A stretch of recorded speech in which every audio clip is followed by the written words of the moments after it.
Good evening, my fellow vampire lovers. The sun is going down, and you know what that means. It's time for me to record the last episode of this season of The Beautiful Dead. As always, I'm your host, Lena Nazari. Just go check me out at Instagram, lenanazari.com, and lenanazari.com is the website. On Instagram, I am The Beautiful Dead Podcast. And while you're on Instagram, please make sure you check out the two amazing guests that I have on today. They're so much fun, such good people, so good to know. If you don't know, this is the second part of the Anita Blake series. So if you did not watch the first part, go back and watch the previous episode. Or maybe you just want to hear me talk and you really don't care about the books. But this is the end of the season. I will be back in the beginning of January, but I need to take some time. I have a lot on my plate right now. I need a little bit of a breather. I need to spend some time with my family for the holidays, but also I want to get this screenplay done so I could start possibly talking to streaming series. I'd love to see it on a streaming series one day. And then I have that fifth book to write because people are asking for it. They want to get to know Alex, and so I need to sit down and write that book. I just got back from the cabin, so if you go to Instagram, you get to see some beautiful pictures from the cabin. That is where I go when I need to get away and detach because Wi-Fi doesn't work, phones don't work. You have to detach, so make sure you check out those beautiful pictures. And we're celebrating Juliet's 7th birthday, so make sure you check that out as well. I'm going to make this really quick because it is a long episode, but I just wanted to tell you guys how much I appreciate everybody who comes to this channel, listens to this podcast, reads my books, meets me at conventions. I can't thank you enough. I'm just so lucky to have all this in my life. And I just wanted to wish you all happy holidays. Be safe, and I will see you in January. I couldn't. I love the night. That's the only time I feel really alive. That's what David wanted. Blood, I was to find, was a necessity as well. A vampire in love with a slayer. It's rather poetic. I am the monster the breathing men would kill. I am Dracula. Thank you, Rae, for coming back so we can do part 2. For anyone who doesn't know, this is part 2. We already talked about books 1, 2, 3, and 4, and then we were 2 hours in and we're like, yeah, we're going to have to break this up. Yeah.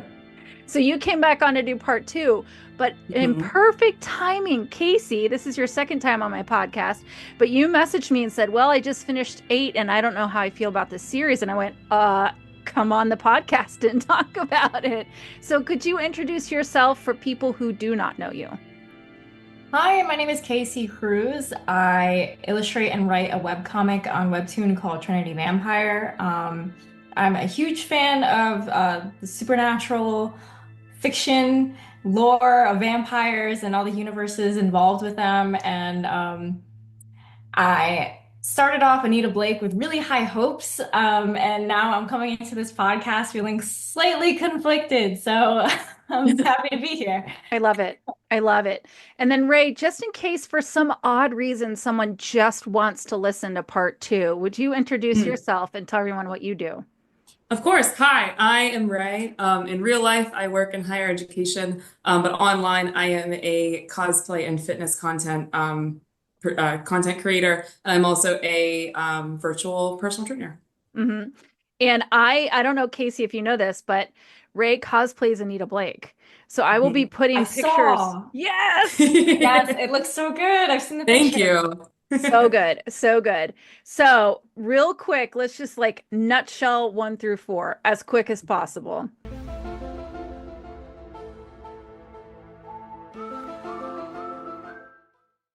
Oh, man. Anita Blake is a zombie raiser, which is a natural born talent. Not anyone can do it. She, on the side, is a licensed vampire executioner and is also a consultant to the special police squad that handles paranormal crimes. Because in this world, all the paranormal things are out of the closet, out of the coffin. Everyone knows about it. They all have their own laws. Anita, when the book starts, I think is 23. So 24. 24. Yes. So I want to say we know that the third one is Halloween, the fourth one is Christmas. So she's still 24 at this point. Right. 24. How old are you, Casey? 24. Perfect. There we Hey. go. 24. Okay.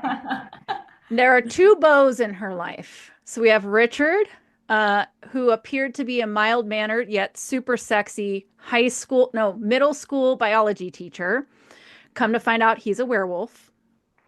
And then Jean-Claude, who, as far as we know in book 4, is roughly 200 years old. Put a pin in that. He is a master vampire. He's recently taken over the city with the help of Anita. Anita had a couple marks. You need 4 marks to become the vampire's human servant. She had a couple, but as of the last book, they're all wiped clean. So she's no longer technically Jean-Claude's human servant, but he wants her to play the part just because he wants to have this badass vampire executioner on his right hand to scare all the other vampires into listening. So Anita's early dating Richard. Jean-Claude does not like this. So he essentially says, either you give me an equal chance to win you, or I'll kill him. So she's like, fine. So she's dating both of them, which I think possibly red flag. I don't know. We'll talk about it later, but Not possibly. That's a red flag. Right. We already went through that last Definitely episode. If red a man flag. says that to you, you run. But in this Thank you. case, you run to him. Ladies and gentlemen, theys and gays, if somebody says, do this or I'll hurt somebody you care about, run. That's not sexy. That is abuse. Okay. That's a crime. All right. I'm going to do the more you know. Do, do, do, do. So how we're doing this, Casey, is I'm reading a synopsis of the book just to kind of jog your memory, because you are the same place we are. We just started book 9. And it all starts to just kind of like bleed and meld together. Plus, I've read beyond. So I want to make sure I don't say anything that you guys haven't already read. So this will help us. As I'm reading, this is not school. You can interrupt. It's okay. So if you have a thought, a strong feeling, an urge, whatever, it's fine. We can interrupt. This is totally casual, which is why it took us 2 hours to talk about 4 books. Oopsies. Okay. And do you have any questions, thoughts before we get started? No, I think we can get right into it. Okay. So we're talking about book 5, which Bloody Bones. Initial thoughts. No. I'm gonna let Casey go first. Oh, okay. So I read this one like maybe a couple months back, so I might need a little refresher. I think that's the one where she travels out of state, Correct. right? So this is our first Yeah. time stepping away from St. Louis. And we Right. get an introduction to another creature, which we'll talk about. All right. Like the previous novels, this novel opens with Anita considering a possible job. This time, her manager, Bert, is calculating a possible bid for a mass zombie raising in Branson, Missouri. Bert explains that a law firm is soliciting bids to raise an entire graveyard in order to determine who owns a piece of land needed for a resort complex. The graves are unmarked and may contain corpses at least 200 years old, which makes them very difficult to raise. In Anita's opinion, she's the only person in the world who might be able to do that many ancient, unmarked graves without a human sacrifice. She agrees to take the job and takes Larry along to boost her powers and as a training experience. She and Bert agree that although John Burke also has the power to make a good second, his pride is such that it's best he not learn that Anita took a job that he was not strong enough to take on his own. What do we think about John Burke? You like him? I think he's okay. I'm indifferent towards his character. I would say I personally, out of all the characters that you mentioned so far, actually like Larry more. Because he's like the perfect foil to Anita. And she considers him a baby, which is so funny because they're only a couple years apart. And like me being 24, like I'm now realizing like that shift in like approaching later 20s, but Mhm. also kind of still being early 20s, you know what I mean? Mhm. So, but circling back to John, I know that he's not mentioned much in the previous books. I mean, he had kind of a bigger impact, I think, in the other books, but again, I don't really care much for him. Rae, I what do think you he's just think? like another Sorry, I had to sneeze. necromancer. Yeah. Yeah, I would definitely, Casey, I definitely echo your feelings about Larry. Lena and I, we had a moment last episode where we're both just like, I love Larry. He's Yes. one of those characters that I want so much more Larry. Um, Yes. because especially by this point in the series too, like he kind of has become so much more of his own character that when he has something to contribute, it like makes a difference and it matters. And it's at this point, he's not just like the annoying little brother character. He really is the sidekick character. But yeah, I mean, I feel like John Bergsman's characters, like even some of the cops that she works with, or just like, I don't know, all of her more, I would say, professional kind of like side characters of the series, they all have their moments of being really annoying and misogynistic, and they all kind of bleed together a little bit to me. Yeah. Because the Yeah. whole like overarching theme of the men in her life is either they know her and are respectfully afraid of her, or they underestimate her and they suck. Mhm. He's in the latter category. Yeah. Yes. And there are definitely moments in the book that remind me that it's the 90s when this was written. Oh Mm. yeah. Definitely, like that kind of stuff was much more out in the open. The women don't belong here and you shouldn't be Yeah. here and that kind of stuff. I think one of my biggest critiques of Laurel K. Hamilton is that she has so many characters that nobody really gets too big of a side role. And there's a lot of wasted opportunity. And I think John Burke is one of those. John Burke, I think, could have been a great character, whether he becomes a villain or becomes a support to her. I think that she introduces these strong characters, but then never really does anything with them because she has so many people in this universe that none of them really get used to their full advantage. Yeah, That's I agree. And yeah. that's what makes him so forgettable to me because I Hmm. feel like he was another competitor to her Yeah. and it was Yeah. like almost like brought up to be her competitor, Yeah. but then it just You falls even flat. had him like from New Orleans, and he was Right. almost as powerful as Dominga Salvador, and his Mhm. brother was murdered. And I was just like, oh, this is going to be this huge character. And then he just exists on the sidelines. And I'm like, oh, what a bummer. That's kind of how I thought about Larry too, as we get more to where we are now. And sorry, my camera keeps moving because my cat is It's trying to okay. snuggle my lap. Oh, I forgot about the But cat.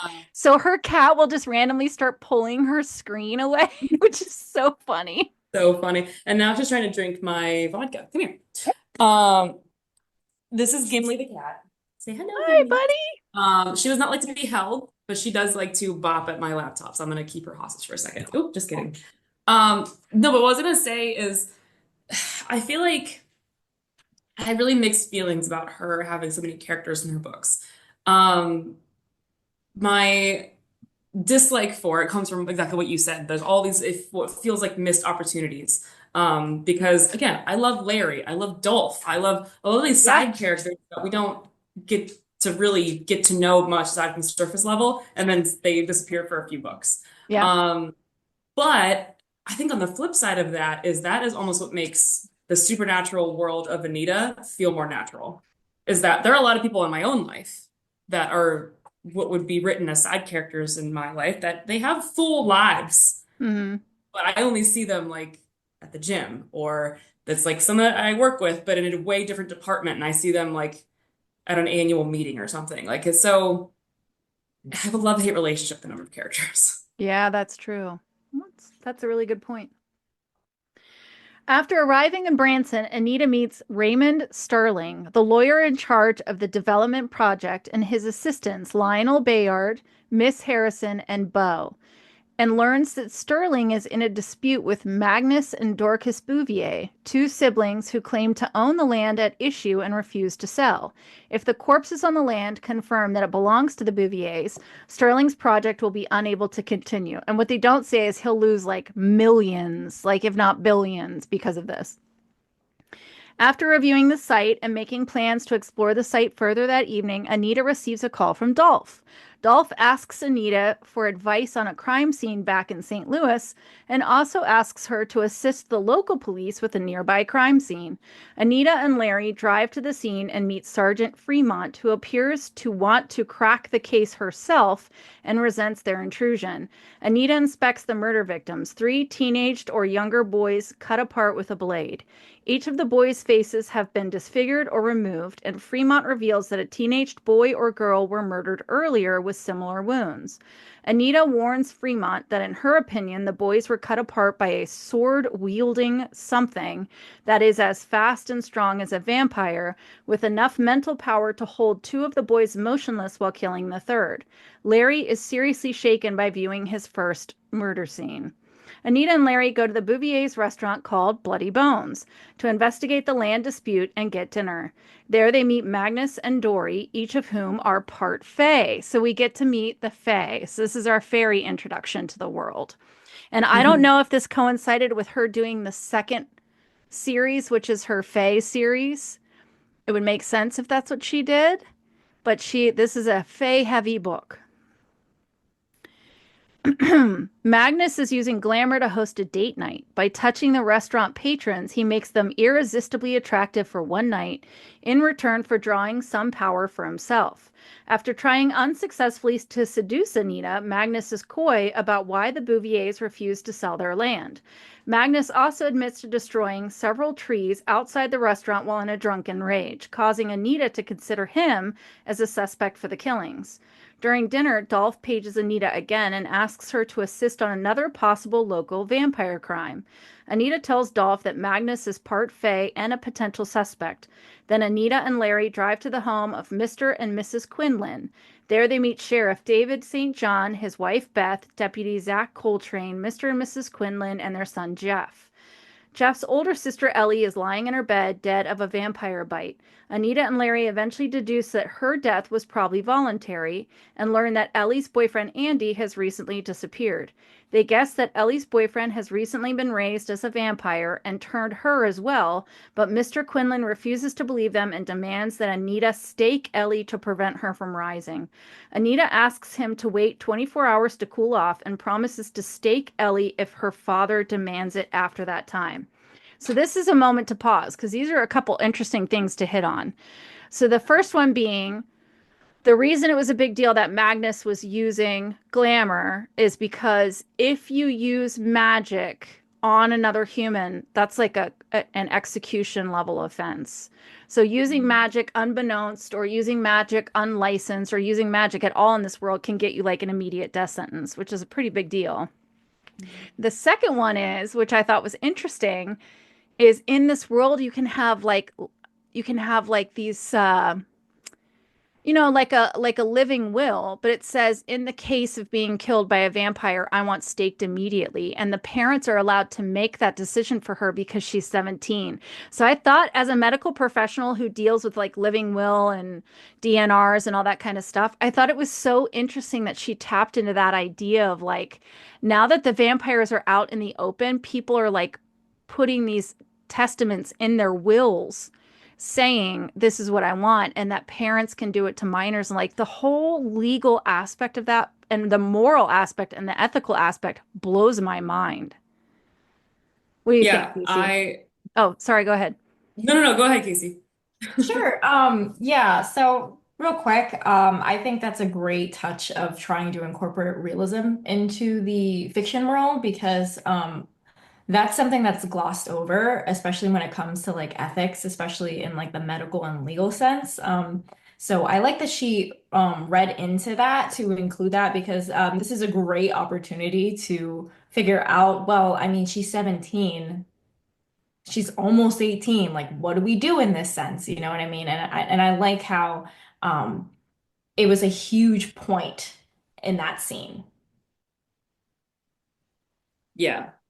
Yeah, and that again, I what I really appreciate about this series is how Laurel K. Hamilton is very mindful of making the impossible, the supernatural, all this stuff very real. Because these are like, and even like the background, like political landscape happening in this world about like our, the legality of vampires, such as vampires have the right to vote and all this kind of stuff. Like all of that to me is fascinating because Mhm. that gives all of the storytelling, all the fantastic stuff I am more likely to believe because of how much reality she has grounded this world in. And that is so cool to me. Um, I will say with this moment with the Quinlans, I absolutely love how within like 5 minutes or so, Anita has dismissed the parents and she's like, okay, the little brother's my in. That was my favorite part. Yeah. Is how quickly she's able to identify, like, okay, I'm getting nowhere with mom and dad because dad is like vampire racist, mom is hysterical and just listens to dad. The little brother's the in. Like this, how quickly she got there is so cool to me, and that was a lot of fun. Not only that, but she did it knowing that if she doesn't stake this girl, that legally she can actually face consequences. Right. So the fact Right. that they thought that an author sits down, and this is what I love about Laurel, and I said to you, Casey, I'm like, I feel like she's taught me what to do as an author and what not to do. And one of the Mhm. things that she teaches you is you have to really dig deep. If you're going to bring out this idea that vampires are out in the open, what does that mean? Well, that means that now they need to have their own rules. What does that mean? Well, that means they have to have their own law enforcement. What does that mean? That means they need to have special jails. Like to really like break it all down and think about the legality, just the legality of her being a vampire executioner and knowing that a lot of the kills are not sanctioned. So, like, Dolph knows that there's some side business going on, but he can't prove it. And what happens if he finds out? And, she has to get away with it every single time because even though she is a licensed executioner, she has to do it the legal way. So I always thought that was interesting too. It does get a little ridiculous after a while, like how many bodies are left in her wake and she's never caught, but that's I okay. mean, suspension of disbelief. You can say the same thing about the Winchester brothers, I so it's was gonna okay. say that, or like Yeah, Tom that's Cruise in true. Mission Impossible. Like, just this is just like utter ridiculousness. But yeah, I love when she taps into the legality, the ethicality. Even in the last one where they had like a special vampire counselor to be there when new vampires rise. Like just Mhm. to think that all through like a big sister, big brother program, but for new vampires. So That's cool. smart. That's smart. And I think I know, Casey, kind of what your frustration is with book 8, and we're going to talk about it when we get there. Okay. I think I know what it is. After instructing the Quinlans to place the host at each doorway to prevent any vampires from re-entering the home, Anita explains that the vampire who turned Ellie probably has a resting place nearby and that they may catch it if they attempt a nighttime hunt. She heads out into the woods after it, together with Larry, Sheriff St. John, Deputy Coltrane, and 2 other police officers. During the hunt, Anita learns that Wallace was a survivor of a vampire attack. This is one of the police officers, and shows him her own scars in an effort to put him at ease. During the hunt, Anita and the others are ambushed by a pack of vampires. In the fight, Anita kills 2 vampires. One of the deputies is bitten, Wallace's arm is broken, and Xavier kills Coltrane with a sword. While the hunters regroup, Granger, now under vampire control, attempts to shoot Larry, and Anita is forced to kill him.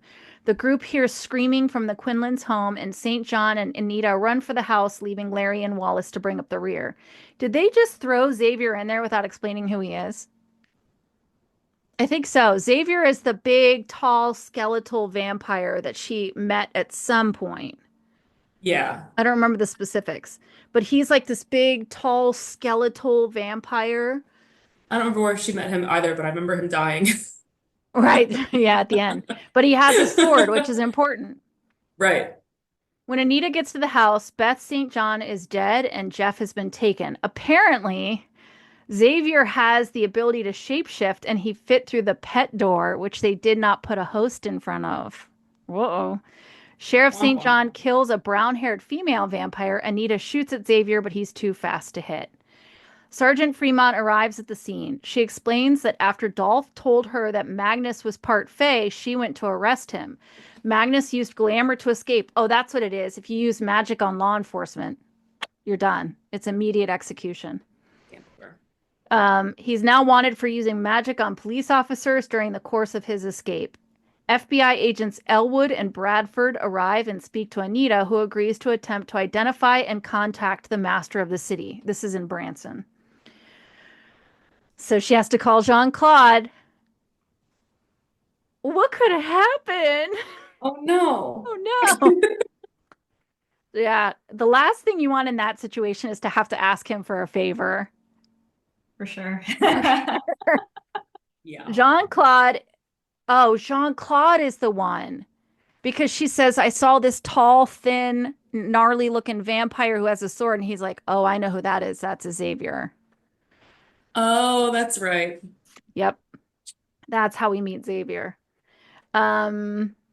He is an exotic vampire of a sort concealed from the humans, because this is when we find out that different vampires look different. There's like different species. And Jean-Claude's from a bloodline of like the most beautiful. And then, of course, we know about the rotting vampires because we've talked about them. And now this Xavier. Among other things, I don't think I could say this word, but Xavier likes young boys. He's got a penchant for young boys. Jean-Claude offers to come to Branson to set up a meeting with the master of the city. With Jeff Quinlan in the hands of the monster, Anita is forced to accept Jean-Claude's help. With no way to pursue the Quinlan case, Anita and Larry return to the graveyard to walk the graveyard and attempt to sense the location. You know what they forgot to write in here? Is that not only is Jeff missing, but they took Ellie's body. Yeah. Yeah. So Yeah, she should that have was a big staked, piece of it. legally, she should have staked Ellie when the parents asked, but she didn't. So now she's like in big, big trouble. They go to walk the graveyard in an attempt to sense the location and identities of the corpses in preparation for a later attempt to raise the dead. They experiment with combining powers and are surprised at the degree to which they are able to magnify each other's abilities. However, their power attracts Magnus, who appears and insists that they do not raise the dead in that graveyard. Sterling orders Bo to shoot Magnus for trespassing, but Anita, realizing that Sterling intended the evening as a trap for Magnus, draws her own gun and buys Magnus time to escape. Anita and Larry return to their hotel suite to find Jean-Claude and Jason. I like Jason. I do. I love Jason. I bet I do. Jean-Claude is flown in on his private jet. Oh, I love the bit where Anita's like, how did you fly that quickly? And he's like, did you think that I flew like in the air? I have a jet. I love that scene. She's like, well, yeah, I kind of did. And he's like, no, I have a jet. That's a good scene. For as smart as Anita is, sometimes she's dumb, and that's why I love her. Oh yeah, for sure. But also Jean-Claude hides so much, so maybe he can fly. Who knows? But Jean-Claude informs Anita of Xavier's name and then retires for the morning into her bed. Jason visits with Anita and Larry and challenges Anita for dominance. Anita wins, of course, and figures out that Jean-Claude has ordered Jason to show his lycanthropic side in an effort to dissuade Anita from marrying Richard. Jason acknowledges Anita as dominant and goes to bed. Oh, that's right, because technically they're engaged at this point. Yeah. The Christmas engagement. Yep. Forgot about that part. Later that morning, Dorcas Bouvier bursts into Anita's hotel suite and demands to see Magnus. After Dorcas bursts into the bedroom and sees Jean-Claude and Jason, she accepts that Anita has not fallen victim to Magnus's charms and explains why the Bouviers refused to sell their land. Centuries ago, their ancestor, a member of the Fae, immigrated to colonial North America with a more powerful Fae called Rawhead and Bloody Bones. He's trapped in a magic box. While Rawhead was trapped, Bouvier was able to create a potion from his blood, from the Rawhead and Bloody Bones blood, and increase his own powers, but eventually Rawhead escaped and went on a murderous rampage. After a battle, Rawhead was sealed beneath the ground, and the Bouvier family has remained in Branson in order to prevent Rawhead from escaping. Anita convinces Dorcas to take her to see the mound where Rawhead is trapped, and they agree to go to the mound the following day. One of the things I like about Laurel is that she does bring out some very obscure, lore. And like we had what was the half woman, half snake? Lamia. Yeah. We had the Lamia, which is like not a commonly discussed entity. Now we have this Raw Head and Bloody Bones, which is a very, very old story. So I do like that she incorporates some different things. It's not your same like vampire, fairy, werewolf stuff. Yeah. I do like that part of it. We get exotics, which is fun. Exotics. Yeah. Yeah. My other thing is that I mean, I love like the geography she uses because like we're so used to these stories happening in like, I don't know, other really big cities or like these super small towns. This is like Midwestern America, but it's Midwestern America that we all are familiar with. And that to me is like super fun. Yeah. Because like if you think about other vampire stuff, for example, it's all West Coast. Like Twilight was in Washington, Buffy the Vampire Slayer is in California. Mhm. Like so the fact that this is happening in essentially flyover, Hurricane Alley, middle of America is hilarious to me. So thinking about this happening in Branson, Missouri Yeah, is so funny. it is. It really is. Like it's not happening in some like cool gothic Yeah, city. it's not like New Orleans. Yeah. It's like the suburbs of this city are corn, and that's what's happening, and that's so funny to me. So I love all of like the deep cuts of like different fantasy lore, but Mhm. also this is deep cuts of America, and that to me is so funny. I know. I know. I like to make fun of specific states, one of them being Oklahoma. And I'm always like, what even happens in Oklahoma? Have you met someone from Oklahoma? Like, is it even real? It just feels so like Be careful of it's that. I there. went very viral for making fun of my home state of Ohio, and people were not nice to me. Uh-oh. Don't get me started on Ohio. I'm not a fan. Not a fan. Um, all right, so this is when Jean-Claude takes Anita to meet the group of vampires. So we have Serafina, who is the master of Branson. We like a girl boss. He explains that his visit raises issues of political. This is a tough sentence. His visit raises issues of vampire politics. Although vampires' interactions with one another are somewhat constrained by the laws of the Vampire Council, so this is when we kind of start to hear about the council. Mhm. Conflicts are still possible, and he has negotiated a delicate truce with Serafina. Although the group must be prepared to fight, they may not strike the first blow. Jean-Claude and Anita accompany Larry and Jason, visit an apparently ruined and abandoned home that's cloaked in magical shadow, where they meet Ivy, Bruce, Kisa, Janos, Palace, and Bettina. I jumped ahead on something, but we're going to get there. The Branson vampires engage in a calculated plan to force Jean-Claude's party to break the truce. Without offering violence to his group, they threaten to torture two young women and then sexually harass Jason. Jean-Claude is forced to challenge Janos to a contest of power, which he begins to lose. Ultimately, Anita escapes the trap by baiting Ivy into attacking her. One thing Anita's good at is getting someone to take a swing at her. That is true. Yeah. See, Um, that's another one of those moments where it's like, so I really identify with Anita because like snarky. Yes. So snarky. Yeah. And again, they underestimate her. the two camps I mentioned before we started recording. Yep. In the ensuing battle, Larry kills Bruce, and Palace and Bettina are first shot, then torn apart. However, because they are rotting vampires, they are almost impossible to kill. Anita is forced to give blood to save Jean-Claude's life. So this is the first time she gives blood. Oh, we got a baby. Yes. Hi, baby. That's a puppy. Hello. Yeah, she's so orange. Cute.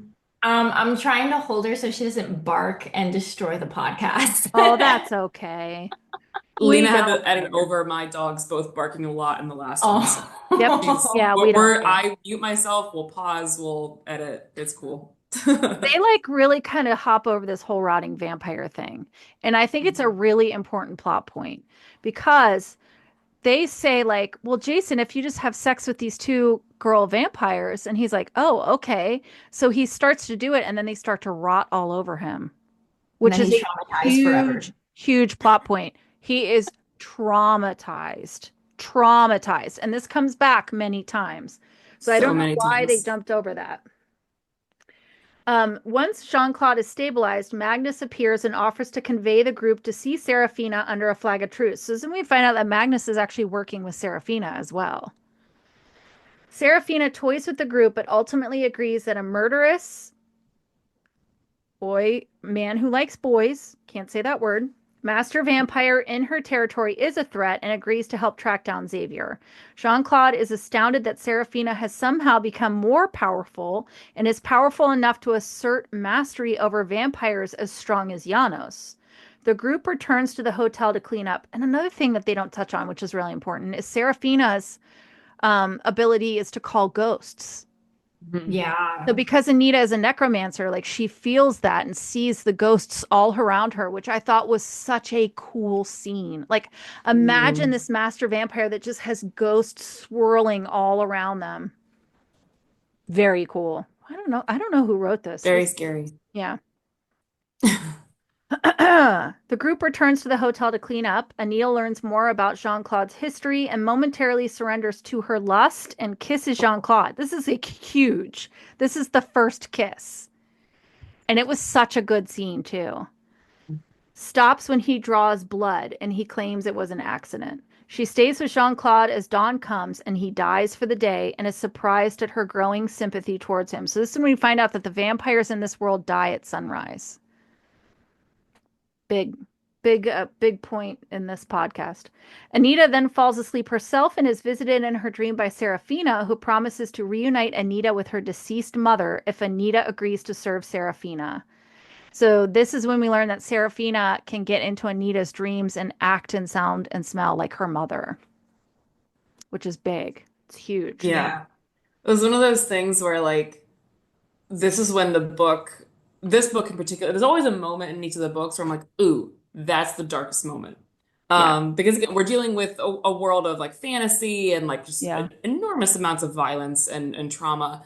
And for all the gore that happens in this particular book, that's the darkest part, is Serafina pretending to Yes. be Anita's dead mother.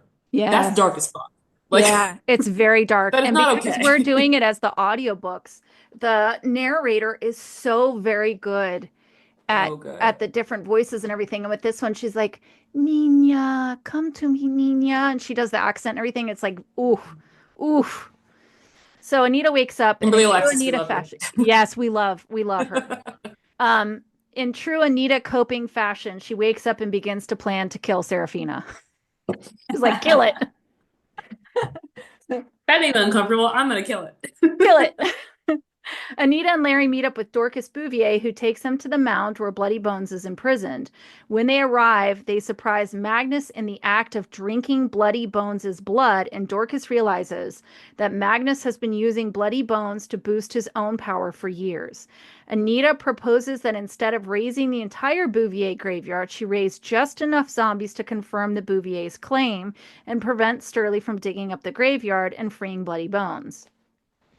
That evening, accompanied by Sterling, Bayard, and Harrison, Anita and Larry combine their powers to animate a few of the ancient corpses in the Bouvier graveyard. Just before Anita completes the circle of blood needed to activate their powers, she feels Bloody Bones stir and realizes that raising even a few zombies will free the monster. She stops, but Ivy flies from the darkness and attacks. Anita kills Ivy in self-defense, similar to Anita's inadvertent human sacrifice in the Laughing Corpse. Ivy's death now supercharges Anita's powers, forcing her to animate every corpse in the graveyard. So we saw that with Dominga Salvador. So it's the same thing coming back. You think she would have learned her lesson, but nope. So she raises an entire graveyard of like 200-year-old zombies and releases Bloody Bones. Oopsies. Sterling and Harrison draw guns. Sterling shoots Bayard. Serafina and Bloody Bones promise Sterling the land in return for Bloody Bones' freedom, and Sterling had planned on killing Anita once she raised the Bouviers and freed the Fae. Anita orders the zombies to attack Sterling and Harrison and incapacitates them both. While she considers whether to kill them, Janos arrives with the newly risen Ellie. This was the daughter that she was supposed to stake. Accompanied by Bettina, Palace, Kisa, Xavier, and their hostage, Jeff. The vampires feed on and kill Sterling and Harrison and inform Anita that Xavier has been serving Serafina since her arrival in Branson. Serafina's vampires fly away, and Anita goes to confront them and attempt to rescue Jeff with the help of Jean-Claude, Larry, and Jason. Bloody Bones arrives and demands its freedom, but Serafina breaks her word to the Fae and announces her intent to continue drinking its power forever. So this is how Serafina suddenly got so powerful. And that's why Jean-Claude was like, wait a second, I know you. And this is like really strong. With her oath broken, Larry and Anita are able to break her spell over Bloody Bones. It draws a sword and impales Serafina. Bloody Bones admits to Anita that it's been able to manifest its form as a result of Magnus's interference, and it killed the teenagers for being naughty children. Realizing that Bloody Bones is mortal as long as it continues to share power with Magnus, Anita shoots it, slowing it down long enough for Xavier to kill it with a great sword forged of cold iron. Anita infers that Xavier is a fae raised as a vampire, which is why he looks the way that he does. Serafina regains control and decides that Anita's blood might make an acceptable second choice for Bloody Bones's.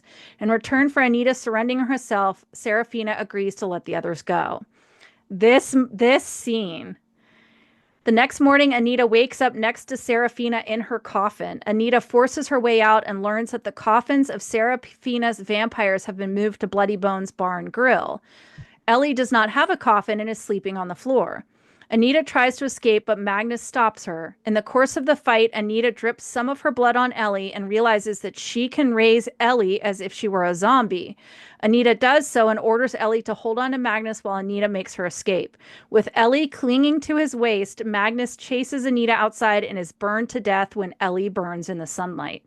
Anita contacts Agent Bradford and tells him where the vampires are. With Anita, Larry, and the local authorities, Bradford douses Bloody Bones' restaurant with gasoline and prepares to set it all on fire. Anita feels Serafina in her mind and forces the agents to handcuff her and lock her in a car so Serafina cannot use her to control. As the fire consumes the vampires inside the now dead Jeff Quinlan, Serafina forces Anita to relive the death of her own mother, renewing her trauma. In the epilogue, Anita explains that Dorcas, now free of the family curse, sold the Bouvier land and left Branson. The Quinlans are suing Animators Inc. because of Anita's refusal to stake Ellie, and Anita herself is continuing her life in St. Louis, notwithstanding the fresh emotional wounds. That was such a good climax. And this is when we realize that Anita can raise vampires from their sleep like zombies, which is a huge plot point. Yeah. And it's something that animators are not supposed to be able to do. So, what are our thoughts on Bloody Bones? I like the story. Overall, I think it has a good premise and it was carried out well because, that plot was very mystery action driven, which is what I liked about it. It also didn't focus a lot about it didn't focus in on her relationships, like her romantic relationships. Which is another thing that I liked about the story. It was more of her and Larry and what they were unearthing as they were discovering what was going on in the town. And I really like Serafina as a villain as well. She is insanely wicked. And the fact that she is practically at this point the only vampire to really like mind fuck her in a way, and really break Anita down and kind of reduce her to fragments of who she is actually a really great way to build up a villain, I think. Yeah. Yeah, and I would say even like Serafina as a villain was one of the more, I don't know, I think we see the long-lasting effects of her longer than some of the other villains because like Anita can take a punch. I mean like physical wounds and stuff, like yeah, she ends up with scars and everything, but like that kind of healing for her is easy. Yeah. the emotional damage of not only, and I don't know if this is in the write-up too, but she was like connected, and so she could feel like herself burning whenever like the building was burning. So she was being burned alive, that actually being burned alive on top of the stuff with her mother. Mm-hmm. And I'm like, so there's layers here. Yeah. Because now we are associating like physical trauma with emotional trauma, which makes all of it worse. Mm-hmm. Because like Oh, yeah. just physical trauma she can deal with. We know that. The emotional trauma she struggles with because she's her own flawed human. But to marry that with physical trauma for her was like hadn't been done in the series yet. And I think we see the lasting effects of that a lot longer than like Yeah. she's like, oh yeah, I got another cool scar, whatever. Like Yeah. she's like, no, I need therapy and also I'm not okay, Yeah. is what we get from this. And I think this is where we start to get to see the bond between Anita and Jason as well, because Jason also becomes horribly traumatized in Mhm. this book. And it does Yes. come up multiple times throughout the rest of the series, this incident that happened with him. And I think it's the first time where we really get to see that bond between the two of them. Mhm. And we also get to see a lot of um, Jean-Claude. Although Jean-Claude does some manipulating in this, we see a lot of his, like, him away from St. Louis, away from all of that, just them, and like the way that he copes with things, the way that he handles things. And we start to get our first allusion to what happened to him way before we ever met him. And Mhm. we get to see more of that. And I love the unfolding of his history. And we finally get to start to see a little bit of that, and then we get to see more and more. And we'll get to Asher, but Asher is one of my favorite characters. He's And fun. so we do get to see more of that. And I think that this book and the next one are such strong storytelling. And I think that after 6, that's where the storytelling starts to kind of take a back seat. And I think that's the problem that people have with this series, because 5 was a solid book and 6 was a phenomenal book. And then it just, I don't know what happens. Either she was like doing too much, or it had become too much, or I don't know. She relies too heavily on the romantic parts of it. But 5 reminds you that she's very good at telling a story. Yes, and Yeah. I think this book is probably the book that I actually like John Claude in the most, Oh, if I okay. recall correctly, because he was the most open with her Yes. in this book and most transparent when he's really cryptic And I every think other it's time. because he's away from St. Louis. Exactly. He drops the front, Yeah. which is what I like. You He's actually not see a master of the bit of city. He's Youngblood. just Exactly. Anita's friend, Anita's protector, Anita's, um, but yeah. So heads up, book 6 is the heftiest one because a lot happens. And then 7 and 8 are much shorter. So I promise they're not all this long. This is my favorite book. The Killing Dance is my favorite. And I think I even sent you a screenshot, Ray, where I was like, it's happening. The scene Yeah. we're all waiting for. Finally. Because even though I've read the books, this is my third time going through, the buildup and the tension is so good. And I think I even texted you, I'm like, oh my God, would they just like make out already? I can't take it anymore. So even though I knew it was coming, I still was like, the tension building is so good in these books. And then Casey, you're gonna have to make your case for Richard, because Ray and I we're not there with you. I'm well prepared for Good. this moment. Do you have note cards? It's like debate team. You're like, first You off, said bring it. Did you hear that, Lena? she's like, I'm ready. Richard. Richard. All right.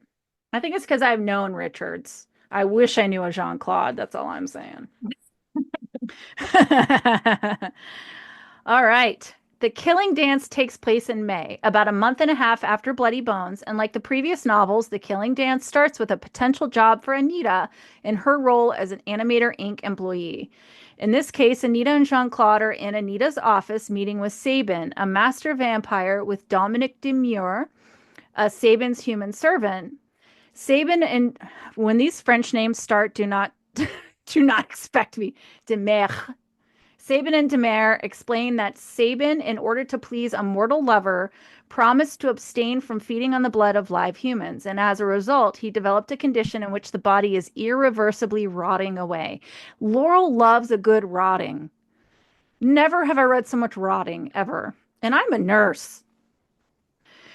And is beginning to lose control of his powers. Demare, a necromancer, believes that if he and Anita join their abilities and his experience, they may be able to cure Sabin, and Anita agrees to help if possible. Jean-Claude and Anita ponder the parallels between Sabin's relationship with his unnamed mortal love and their own romantic relationship. And Anita leaves for a date with her other boyfriend, Richard.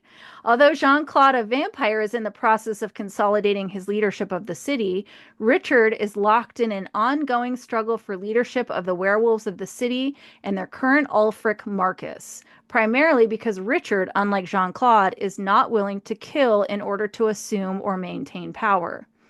Anita and Richard go to a dinner party at Anita's friend Catherine's house. There they meet one of Jean-Claude's vampires, Robert. We met him in the first one, and his wife, Monica, who we also met in the first one. Monica announces that she is pregnant, which Anita had previously thought impossible for a vampire of Robert's age.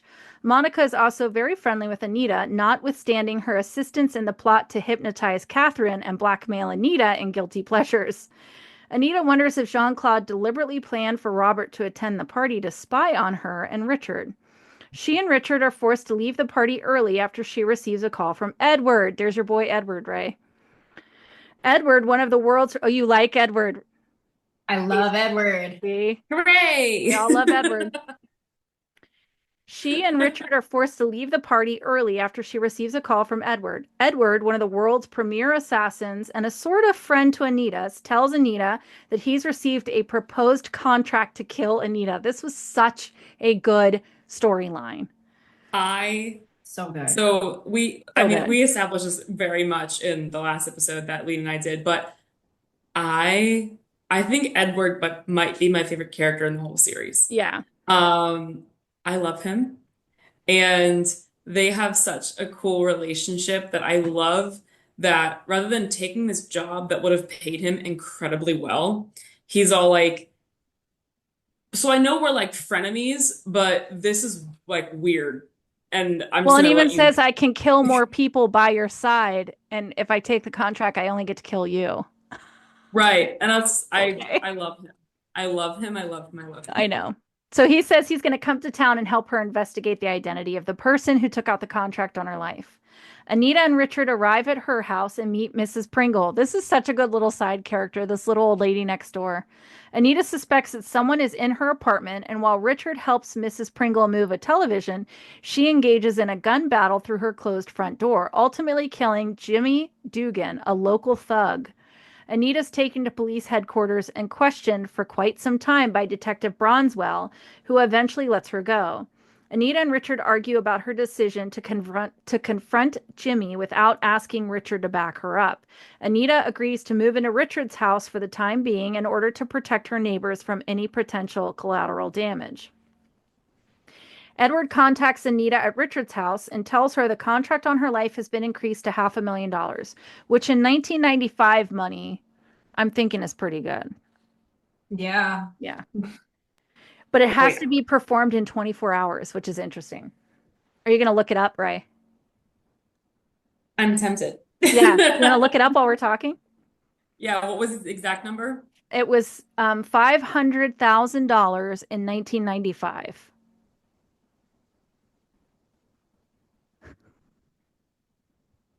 What?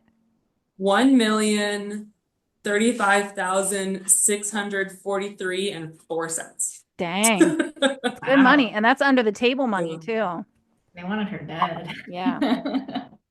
Edward suggests that Anita tried to deduce the identity of the person offering the contract by figuring out who needs her dead that quickly, but she doesn't have any ideas.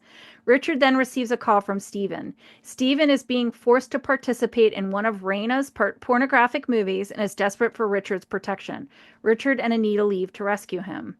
At the farmhouse where Raina shoots her movies, Richard and Anita confront several werewolves and various crew members. Richard reassures Heidi, a non-dominant werewolf trapped in the middle of the conflict between Marcus and himself. One of the werewolves, Sebastian, challenges Richard, but Richard easily subdues him with the raw power of his beast. Approximately 30 werewolves gang up on Richard, including Sebastian and Jamil, and Anita realizes that the situation was a trap to kill him. She goes to rescue Stephen while Richard holds off the wolves. Anita follows the sounds of Stephen's screams and finds a room where Stephen is being tortured on film by his brother Gregory while being restrained by Raina and Gabriel. Anita removes Stephen and finds Richard fighting off the 20 werewolves. Didn't we just say 30? Yeah. Whatever, it's a lot. 20 werewolves outside the filming room. She and Richard confront the wolves, and Anita realizes that because the wolves do not believe Richard is willing to kill, they are not afraid of him. She threatens to kill Raina if anyone uses Stephen in a film again, setting herself up as a challenger to Raina's position as the Pax Lupa. After returning to Richard's home, Richard stays awake on guard while Stephen sleeps in Anita's bed for protection, which I thought was like the cutest thing. Remember, he comes in and he's like, Richard said I could sleep with you. It's okay. And it's the first time she's ever slept next to a man. Yeah. I remember Such that. that a was good moment. adorable. She didn't know how to feel. She was like, oh, I don't know if I'm babysitting him Yeah. or I'm gonna turn this into a sexual thing. Like, this is Yeah. weird. I don't handle it. Well, and she even says, like, it's weird that he's not being flirty because that's Stephen's Yeah. usual go-to. Yeah. But now Stephen got rotted on, and now he was like tied up by his brother and tortured, and like, poor Stephen. Anita leaves the bedroom. Oh, wait. Later in the morning, Anita wakes to find Jason, Sylvie, and Lillian in Richard's house. Lillian tends wounds while Jason and Sylvie attempt to convince Richard that he must be willing to kill to lead the pack. Anita and Richard go to a separate room to argue and then come close to having sex. Because why not? Only to be interrupted by the wares on the other side of the door. Anita worries that her relationship with Richard makes her vulnerable because, unlike Jean-Claude, Anita can't count on Richard to make the hard decisions. Anita leaves the bedroom to find that several more shapeshifters have arrived. Raphael, we love Raphael, Christine, and 15 others. She learns that Jean-Claude and many of the city's shapeshifters support Richard's attempt to dethrone Marcus's Ulfric, but that as long as Richard is not willing to kill, his claim is weakened. Richard ultimately declares Anita as his Lupa and declares himself willing to kill Marcus if it is necessary to assume control. In order to assume a dominant role within the pack, Anita is forced to fight Neil, one of the werewolves present, until first blood is drawn. She maneuvers him into a position where she can do a judo throw through a window and draws blood. As Neil cleans himself off, Edward arrives. Edward thinks that whichever assassin accepted the contract will try to kill Anita during her date with Jean-Claude at the opening of Dance Macabre, Jean-Claude's new club. I wish any of these vampire clubs like actually existed. If a vampire ever watches this podcast, just throw me an invite, okay? I'm cool, I promise. Over Richard's objections, he and Anita make plans to use Anita as bait to draw out the assassin. Hi, kitty. She's trying to buy that away. Yeah. Jean-Claude and Anita arrive at the club and are mobbed by reporters, outing Anita as the vampire's girlfriend. This is so great. The idea of like paparazzi, because Like vampire TMZ, I was cracking up. vampire TMZ. That's what it is. So cool. Oh my God. It's VMZ. It took you a second and I love it. VMZ. Copyright. Don't take that. It's my idea. For all the vampire gossip. Oh my. Under pressure from Jean-Claude, Anita admits that she wants to keep their relationship secret, too late, and that her desire to do so was unfair to Jean-Claude. Anita meets Liv and Damien, two new powerful vampires in Jean-Claude's retinue. Who wrote this? As well as Cassandra, a new addition to the Thronos Roki clan of werewolves. During the floor show, Anita is forced to intervene to stop Damien from permanently hypnotizing one of the guests.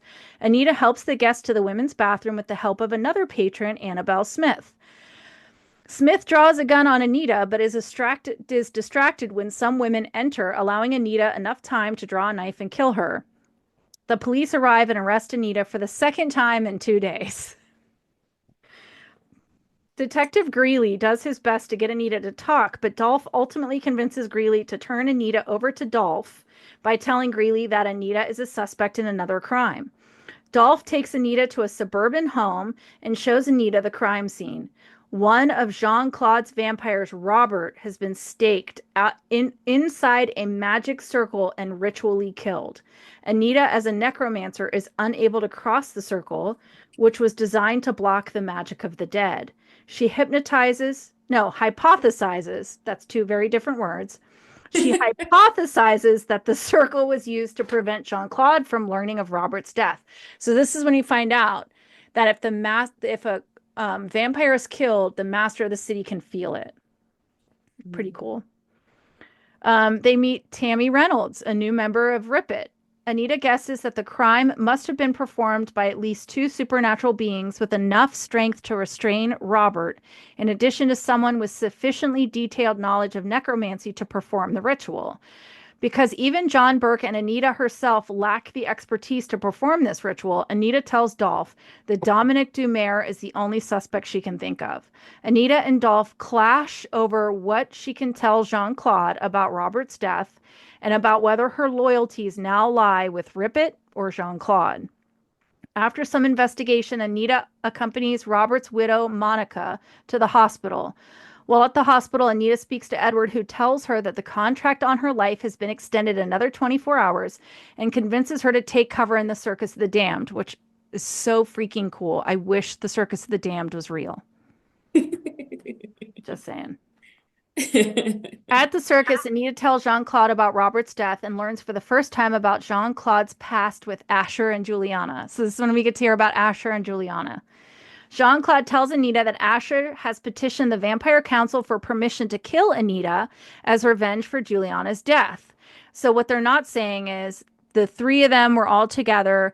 Asher and Jean-Claude are vampires. Juliana was a human servant, Asher's human servant. But they were like a menage a trois. And the church comes after Asher and Juliana when Jean-Claude is out of the country. Juliana is killed and Asher is tortured, and Asher has never forgiven Jean-Claude for this. They discuss later on, Jean-Claude and Anita discuss their relationship, both with each other and with Richard. Jean-Claude tells Anita that he loves her and promises not to stand in her way if she chooses Richard, but demands that she see Richard change into a wolf before committing. They kiss and Richard enters. With Richard's control weakened by the approaching full moon, Jean-Claude baits Richard, and Richard knocks Anita down in the course of attacking Jean-Claude. Jean-Claude leaves to prepare for the approaching dawn, and Richard and Anita discuss their relationship. Jason arrives, severely beaten as a result of his attempt to prevent Richard from entering earlier, and acknowledges Richard as his master. Richard feeds from Jason's blood and feeds Jason some of his own blood and power. Shaken by Richard's display of inhuman behavior, Anita worries that perhaps Richard is right, that killing Marcus will mean surrendering too much of his own human identity. After some hesitation, Anita proposes that Richard sleep with her that morning and that they may marry as soon as possible. Richard refuses, promising to sleep with Anita and to marry her, but only after she sees him change. Anita is awakened by Cassandra leaning over her bed in the darkness. Cassandra apologizes for the fright and explains that Richard and Jean-Claude have a plan. The men explain that they wish to experiment calling the power of all three of them that they summoned accidentally in the Lunatic Cafe. Richard sees the power as a way to force Marcus to back down without having to kill him, and Jean-Claude sees it as a means to secure his control of the city. Anita reluctantly agrees to experiment after forcing Jean-Claude to promise he will not mark either of them as his servant. As the three engage in the initial stages of menage a trois, Anita is first uncomfortable but soon overcome by a combination of lust and magical power. Acting on instinct, Anita demands blood to complete the ritual, and Jean-Claude bites Richard even as the two men continue seducing Anita. Anita is flooded with power and instinctively raises the dead as much as she did when she was flooded with the power of an inadvertent human sacrifice. As Anita makes plans to investigate what she has risen from the dead and where, Richard and Jean-Claude sense an emergency and race her to a location of an old cemetery within the circus. Anita learns she has raised scores of zombies as well as 3 vampires, Damien, Liv, and Willie. The 3 discuss their relationship some more. Jean-Claude and Richard are threatened by Anita's power and need for dominance. So this is when Jean-Claude finds out that Anita can raise vampires, and he is pissed. Pissed. But they're going to keep it on the DL. They don't want the vampires to know quite yet, but she has to lay each of them back down. While Anita and Richard are threatened by Jean-Claude's ongoing seduction of both of them, on the other hand, Cassandra, a postgraduate student of magical theory as well as a werewolf, is more clinically interested in the magic than their relationship. Unsure whether, after raising them as zombies, Anita will be able to return the vampires to death without killing them, the group decides to call Dominic Dumaire for assistance. Dominic and Cassandra are both intellectually fascinated by Anita's power to raise vampires, and at Dominic's request, Anita experiments with the power, learning that she can heal the vampires that she raises during daylight. Dominic helps her develop a ritual to combine her powers with Jean-Claude's and Richard's and lay the vampires and zombies to rest. Then they agree to use their technique to heal Sabin. Jean-Claude, Richard, and Anita discuss their mutual relationship. There's a lot of talking about relationships as the books go on. Richard has agreed to accept Jean-Claude's marks as his animal servant, but will not accept a subordinate position. He threatens to kill Jean-Claude if he attempts to assume control. Anita, for her part, will not accept the marks. Jean-Claude claims to be threatened by Anita's new power and the prospect of a 3-way battle for dominance for all eternity. Edward arrives with an assistant, the psychopathic mercenary Harley. Edward explains that he has learned that Marcus is the one behind Anita's contract. The first time I read this, I did not even consider that. Did you guys? Oh, I called it out immediately. Did you? Yes. You're so smart. I kind of did too. It wasn't like initial, but it was one of those things where I was like, oh, I bet, because that's the girlfriend of his opponent. So yeah, it took me a little bit, but yeah, before the reveal, I didn't figure it out because up until this book, she's always had multiple storylines happening simultaneously. So I just didn't expect everything to all intertwine because she hadn't really done that yet. Well, I figured the whole Marcus situation was the fact that Marcus knew that Anita was willing to kill and would probably influence Richard in that aspect so he can fight him for leadership. Yeah. It's wild, too, to think that Marcus is a surgeon because I work with surgeons. So the idea of that was like wild. Be careful. I know, right? Jean-Claude hypnotizes Marcus. Oh, again, hypothesizes. Jean-Claude hypothesizes that Marcus wanted to distract Richard from concentrating on the battle the night of the succession. Anita and Richard dress for battle and leave. Edward and Harley are backup. Using Jean-Claude's mark, Anita and Richard unite their 3 powers once more, this time magnifying Richard's power. Holding Anita's hand, Richard helps her ride his power so they can run through the forest like wolves. At the wolves' sacred clearing, Richard and Marcus face off. Sebastian stabs Richard in the back in order to help Marcus, but is killed by Edward, who has taken up a sniper position. Without further interference, Richard tears out Marcus's heart and kills him. In order to prevent her from killing Rena, Richard grabs Anita. He holds her down bodily as he changes into his wolfman state. He invites Anita to share the power again, but she flees in horror as the pack begins to eat Marcus. Anita runs to the Circus of the Dam and Jean-Claude. Distraught, Anita finally gives in to Jean-Claude's ongoing seduction in the first of many detailed scenes of erotica. This is the dumbest part of the book. Sorry. I loved this scene. I loved it. I love She's upset and scared and has sex as a result. Like, what? Because she's looking for anything. After years, Yeah. years of sexual tension, though. Yeah. It didn't happen in a vacuum. So that's the thing. That's why it didn't bother me. I gotta open a window. I'm like sweating here. Woo! Um, it would have bothered me if it was just like he took advantage of the situation, but they had been up on each other forever. So like this was Yeah. gonna happen. So the tension, That was tension. And it was that idea of like I just need to feel anything but fear. And the bathtub and it was so good. so good. And that was one thing too that was What? one thing too that Casey's like, nah. Go back to Richard. we had talked about it in our last episode. So what I really love about their relationship is that they didn't just meet in the first book. She's known Jean-Claude. Mhm. Like they had known that it was a very much a slow burn. And so yeah, it could be definitely read as he took advantage of the situation.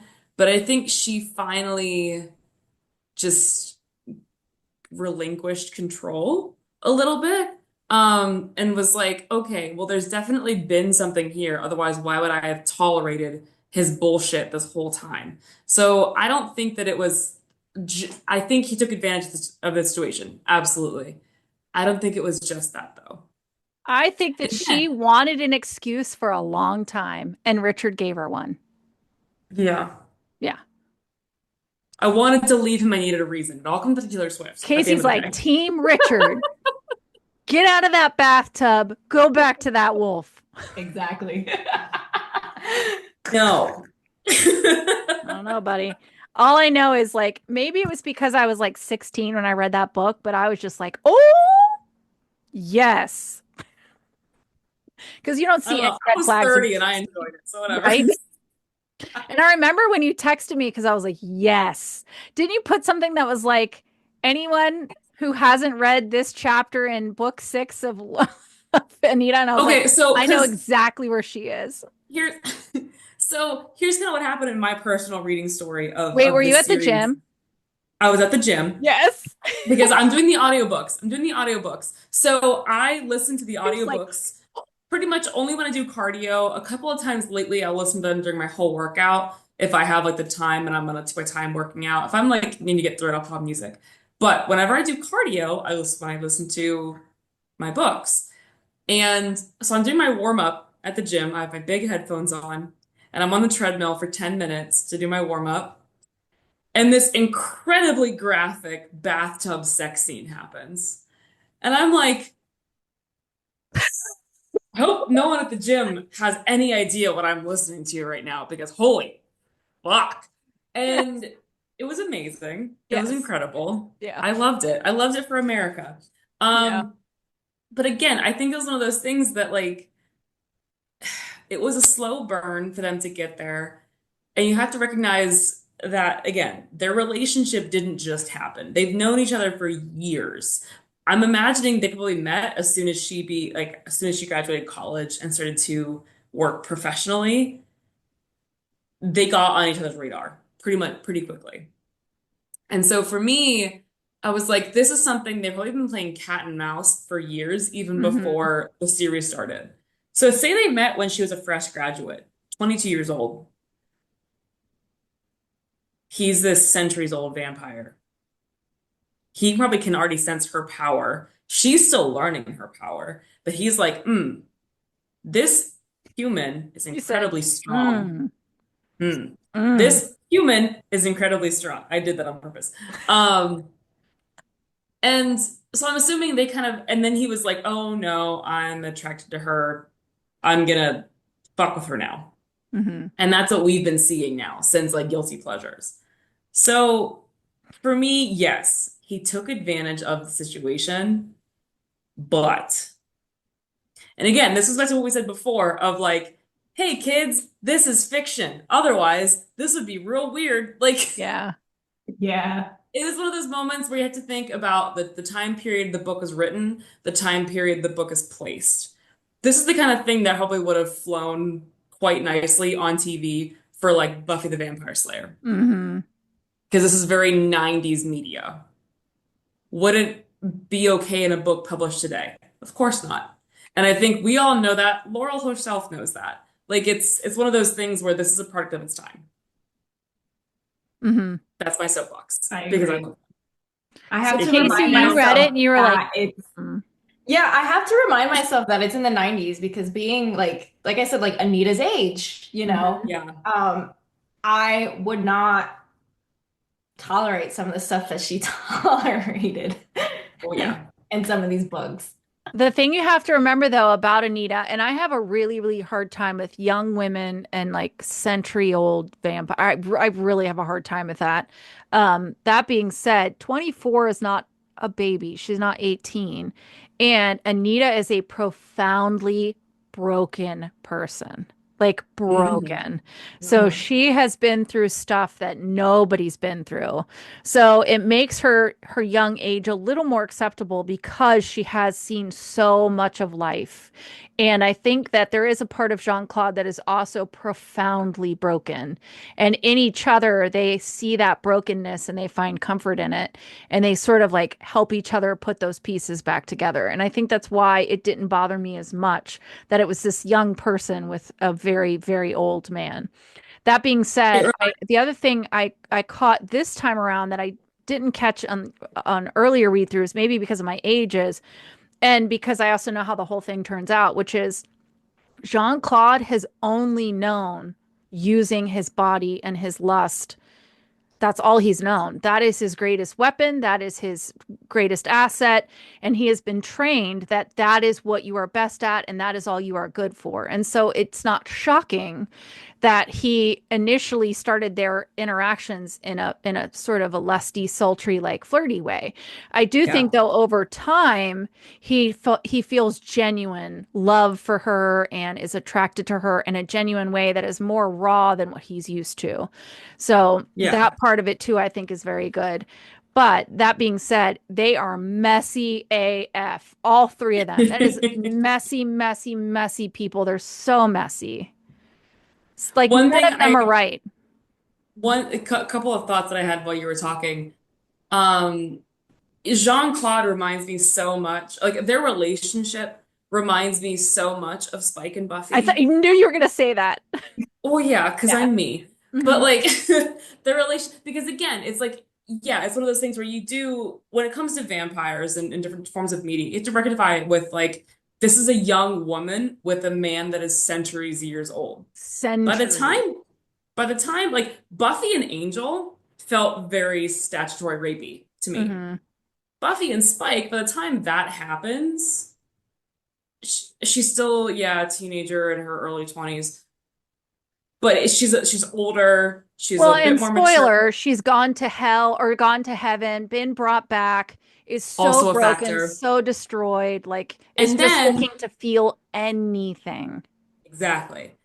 And the other thing with Jean-Claude that kind of helps me give him a little bit more of a pass is if you look at other vampire media, and this is only because I am so deep in this world right now that it's one of my current hyperfixations. If you play Baldur's Gate, his backstory is so similar to Astarian's that it makes me very, very weak for him. Because again, yeah, luring people with his body for his masters. That's all he's known. Yep. So yeah, when you meet Astarion in Baldur's Gate, that's also kind of how he was. He would lure people to his master to feed on, Mhm. and he did so through selling his body. Yep.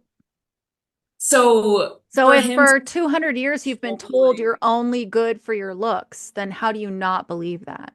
exactly. Right. So yeah, I think for other forms of vampire media, if we look at like again, Buffy and Angel, if we look at Bella and Edward and other forms of like vampire media, yeah, it's a really old man preying on a teenage girl, and that's fucking weird. Yes. But if we take away the teenager part of it and we have an adult female woman, Yes. sure, the centuries old man is still he's still a fucking old man. Yeah. That's still weird. Vampire lovers, we have to get over that. But Yeah. like that is I just feel like it's an easier jump with Anita because I do again, she too. is a little bit older.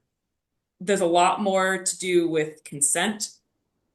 And that's another thing too, when you think about Jean-Claude, he's very particular of like, I'm not gonna do the third and fourth mark on you even before, because he's like, well, if I force it on you, that's basically rape. Yeah. So I'm not going to do that. Yeah. Hmm. So yeah, we have to make a lot of like ethical and logical leaps to get there, but Yeah, we get there and it's just like a couple hops as opposed to like monumental leaps like you would true. see in a Twilight or an early Buffy. Yeah, that's very true. All right, guys, we're almost done. Are you ready? Ready. The next morning, Richard arrives. Oh, Womp womp. oh. He's Sad devastated by boy. the combination of Anita's rejection of him the previous night and discovering that she has had sex with Jean-Claude. After an emotional fight, Richard declares that he will always love Anita and leaves. Cassandra arrives to help Anita clean up, but then, to Anita's surprise, knocks Anita unconscious and delivers her to Raina and Gabriel. With Anita safely bound on the set of Raina's films, I don't know if I'm allowed to say these words anymore. Cassandra explains that she, Dominic, and Sabin are a triumvirate. So this is when we find out Cassandra, the new werewolf in the territory, is the human that Sabin stopped drinking for. Cassandra was the lover who convinced Sabin to give up feeding on humans, causing him to develop his degenerative condition. Dominic believes that by sacrificing Jean-Claude's triumvirate, they could heal Sabin, and the three of them came to St. Louis to do so. Discovering Anita was not marked by Jean-Claude, they're going to try the sacrifice with just Jean-Claude and Richard. Anita attempts to reason with Cassandra and promises to help heal Sabin by raising him during the next day. Cassandra refuses, stating that they have to do it now, that he doesn't even have another day. He's going to lose his mind permanently, and then leaves Anita to be assaulted and killed by Raina's snuff film. Gabriel and psychotic sadomasochist Gabriel, right, has been fantasizing about arming Anita with silver knives and then having his way with her. I have to keep editing this as I'm reading. As she tries to kill him. Anita talks Gabriel into trying out this fantasy and gives her knives. Unknown to Gabriel, Anita accepts the first and second vampire marks from Richard and Jean-Claude while waiting for the scene to begin. With her weapons and the extra power from the marks, she's able to kill both Gabriel and Raina. Together with Edward and Harley, Anita races to the sacrifice site to save Jean-Claude and Richard. At the site, Dominic has prepared another circle of power against the dead, which Anita, a necromancer, is unable to enter. Edward crosses the circle and kills Dominic to stop his spell, but is knocked unconscious by Sabin. Harley shoots Cassandra. Anita kills Sabin and is forced to kill Harley, who has lost control without Edward to help anchor him. She rushes to Richard and Jean-Claude and finds Richard dying, his heart pierced by Dominic's blade. Jean-Claude explains that he is shielding Anita from Richard's pain, and that he and Richard will die together. Anita is unable to cope with losing both men and agrees to accept the third mark by giving blood to Jean-Claude and saving Richard and Jean-Claude's lives. In the epilogue, Anita explains that Monica's baby is doing well. She and Jean-Claude remain lovers, but Richard has frozen them both out, rendering the triumvirate useless. Even more anonymously, Edward has declared that because Anita killed Harley, she now owes him one favor, which he will collect when he sees fit. That was a big, big, big book. So many important things happen in that book. That was dense. That was a It big was. one. And that's my favorite one by far. I agree. It's probably one of the best ones Mhm. that I've read so far. Mm-hmm. Yeah, Mm-hmm. Minus the I would scene. agree. Minus the one scene. And I think the sex is fine. Now, I will tell you in 95 or 96 when this came out, like smut it's not what it is now. So like you had those little Harlequin romance novels that were like little romance novels that, people read, but like the series that had spicy scenes wasn't like it is now. So I remember reading it and just being like, "Oh my." Now it's so tame compared to what's out there. But I do think that scene was pivotal. It was more than just about Anita and Jean-Claude having sex in the bathroom. It's about her finally making a choice. It's about driving that huge wedge between the two of them and Richard, which now is going to motivate a lot of his actions in the subsequent books. It sets like a whole domino in motion. And one of the things he didn't talk about in this, and that's partly my fault because I wrote the first two, is that Anita had one lover prior to this, one guy in college. She had sex with him and then he dumped her because that's all he wanted. So she has like a whole thing around sex. So the fact that she had sex with Jean-Claude is like huge, huge. Humongous. Yeah. Yeah. Yeah. Humongous. And I And love, that goes, I'm go sorry, go ahead. ahead. No, I was going to say, and I love the way that you start to see the riffs like with her and Dolph, because there are people who have very strong opinions about vampires. And this was way, like, she was way before True Blood. We get to see True Blood, and we get to see the way that they use the vampires to make statements about how certain groups are ostracized or treated or not given equality. And they just put vampires on the face of whatever.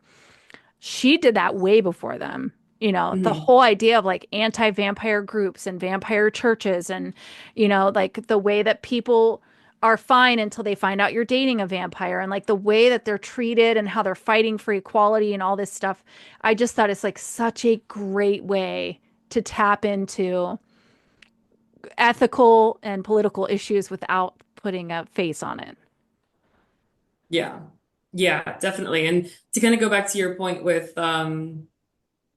Anita and her, again, this goes back to seeing so much of myself in Anita, which is why, again, she is this horribly flawed person. She makes bad decisions. She makes dumb decisions.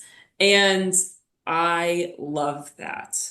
Even if you don't necessarily agree with her sleeping with Jean-Claude or any of her relationships, like her with Jean-Claude, her with Richard, her dealing with both of them for a little while there, like I love how flawed she is. I Mhm. love that she's making decisions that you can feel very passionately one way or the other about. Because for me, when I'm reading a book series, there's nothing more boring than the main character making all of the obvious choices or only having obvious choices. Um, and that was, I mean, part of the reason why I've stuck with this series as long as I have is that I love how flawed and messed up Anita is. And like, no, it wasn't a smart decision for her to have sex with Jean-Claude there, but I loved it. Mhm. Because whether or not you agree with that decision, she made it. Like you said, she finally made a definitive decision. And again, I have my own intimacy issues. And so for me, seeing her have her first after her first and Mhm. like the circumstances around that, I'm like, granted, my situation was incredibly different. I didn't have my werewolf boyfriend shift over me, and then I had sex with a vampire instead. But but I had, it was a very coming of age for a woman in her early to mid 20s kind of moment. And that to me was really cool. Mhm. That was very relatable. Mhm. Yeah, and besides my feelings about John Claude, I think um, what I like that the author does is using Anita highlights the conflictions of female sexuality. Yes. Yes. Yep. And it's a big point in most of these books. And I can relate to Anita in that way too, that I grew up being force fed the fact that like I had to remain pure and no sex until marriage and have all these like Christian ideologies behind that. And Mhm. Oh then yeah. once I become an adult, it's just like, oh, I'm free to make my own choices now. What is the right choice for me? And Anita struggles with that in a way that is just so relatable Mhm. that, even when she is vulnerable and she shows this sign of weakness of just succumbing to John Claude, it's still something I can appreciate nonetheless. Mhm. Yeah. One of the things I relate to with Anita is that she doesn't trust anybody. And she is always questioning, why are you being nice to me? Why are you attracted to me? Are you even really attracted to me? Do you just want me for something else? Are you trying to use me? And there's multiple times where he says, you're beautiful. And she's like, no, I'm not. And so that idea of like, you just don't trust that people actually are attracted to you or actually want to be your friends. That's the thing that I relate to so much with her. And it even gets to a point where like, even I get annoyed with her, but you completely understand that, right? That idea of like wanting to grab someone and shake them and be like, why can't you see yourself the way that I do? Why can't you see that I'm there's nothing to, I just want you? And like that constant guessing, is what I relate to. And the idea that like it's better to just fight and yell and push and be alone than actually have to feel anything. You know, the things that she goes up against are less scary to her than feelings. I so relate to that. It's just sad that it happened in someone so young, you know what you mean? But yeah. So the next one is like quick bullet points. This is going to be nice and easy. This is Burnt Offerings. I personally didn't think this is one of the strongest books. I thought it was kind of like, I mean, there's a couple important things that happen in here, but nothing really very, very important. So we just got some bullet points here. This is Burnt Offerings, if you guys remember this one. This is the firebug. Yeah, okay. As in the previous novels, Burnt Offerings requires Anita to balance her romantic life with her roles as supernatural police consultant, vampire executioner, zombie animator, human servant, and lover to the vampire master of the city, while also being Lupa to the local werewolf pack. In this case, Anita is quickly confronted with several problems that ultimately prove to be interrelated. 1. Fire Captain Pete McKinnon wants Anita's help with a series of arson incidents that he believes is the work of a pyrokinetic. So this is when we find out, along with like witches and psychics and clairvoyants, there's also pyrokinetics. And it's not common, but it does happen. The local were-leopard pard needs leadership and protection after Anita killed its leader and only alpha, Gabriel. Let's talk about Nathaniel. What do you guys think about Nathaniel? Oh, he's like a little baby. That's how I 19. view him. He is baby girl. 19. Yeah, 19. So I have a 19-year-old. So when I read this book this time around, to look down the hall and look at my 19-year-old and know how young that is. He's puppy. He's a puppy, Yeah. but he's been used for years. Yeah. Ooh. So Nathaniel is a were-leopard. He's used to being anyone's meat, and he is in the hospital because there's no alpha to protect him, and he was being basically rented out to people who wanted this exotic night with a beautiful man. And somebody got too rough with him and like cut him open, and he's in the hospital. So Anita shows up and finds out that the were-leopards have no one to protect them because she killed their alpha. The Thronus Roki pack of werewolves needs clear succession and protection, particularly while Richard is out of town. So this is when we find out that after what happened in the previous book, Richard decides this is the perfect time to go work on his master's. And he's like off in Tennessee studying, not giants, trolls. Trolls, yeah. So he's gone. The werewolves have like no one in charge. Everybody's fighting to be in charge. And she's technically still Lupa. The vampire has been set on fire. A vampire has been set on fire at a vampire-owned themed restaurant called Burnt Offerings. The woman who did so claims the vampire tried to bite her against her will. She alleges self-defense. This attack later proves to be the first of a series of attacks on vampires and vampire businesses. This is when we meet the Vampire Council. So they have sent representatives to Jean-Claude's territory in an attempt to investigate and possibly destroy Jean-Claude. The council is threatened by Jean-Claude because he killed the Earth Mover. So the Earth Mover was he was the Cro-Magnon one. Oh, one that they Mr. fought in Circus of the Damned that was like 1,000,000 years old. Yeah. Somebody's going to remember. Shout it out when you think of it. So because they killed him, he was a council member. And not only do they want to know how Jean-Claude killed a 1,000,000-year-old vampire, but he's supposed to take that seat. But he doesn't want to take the seat because he is not powerful enough to protect that seat.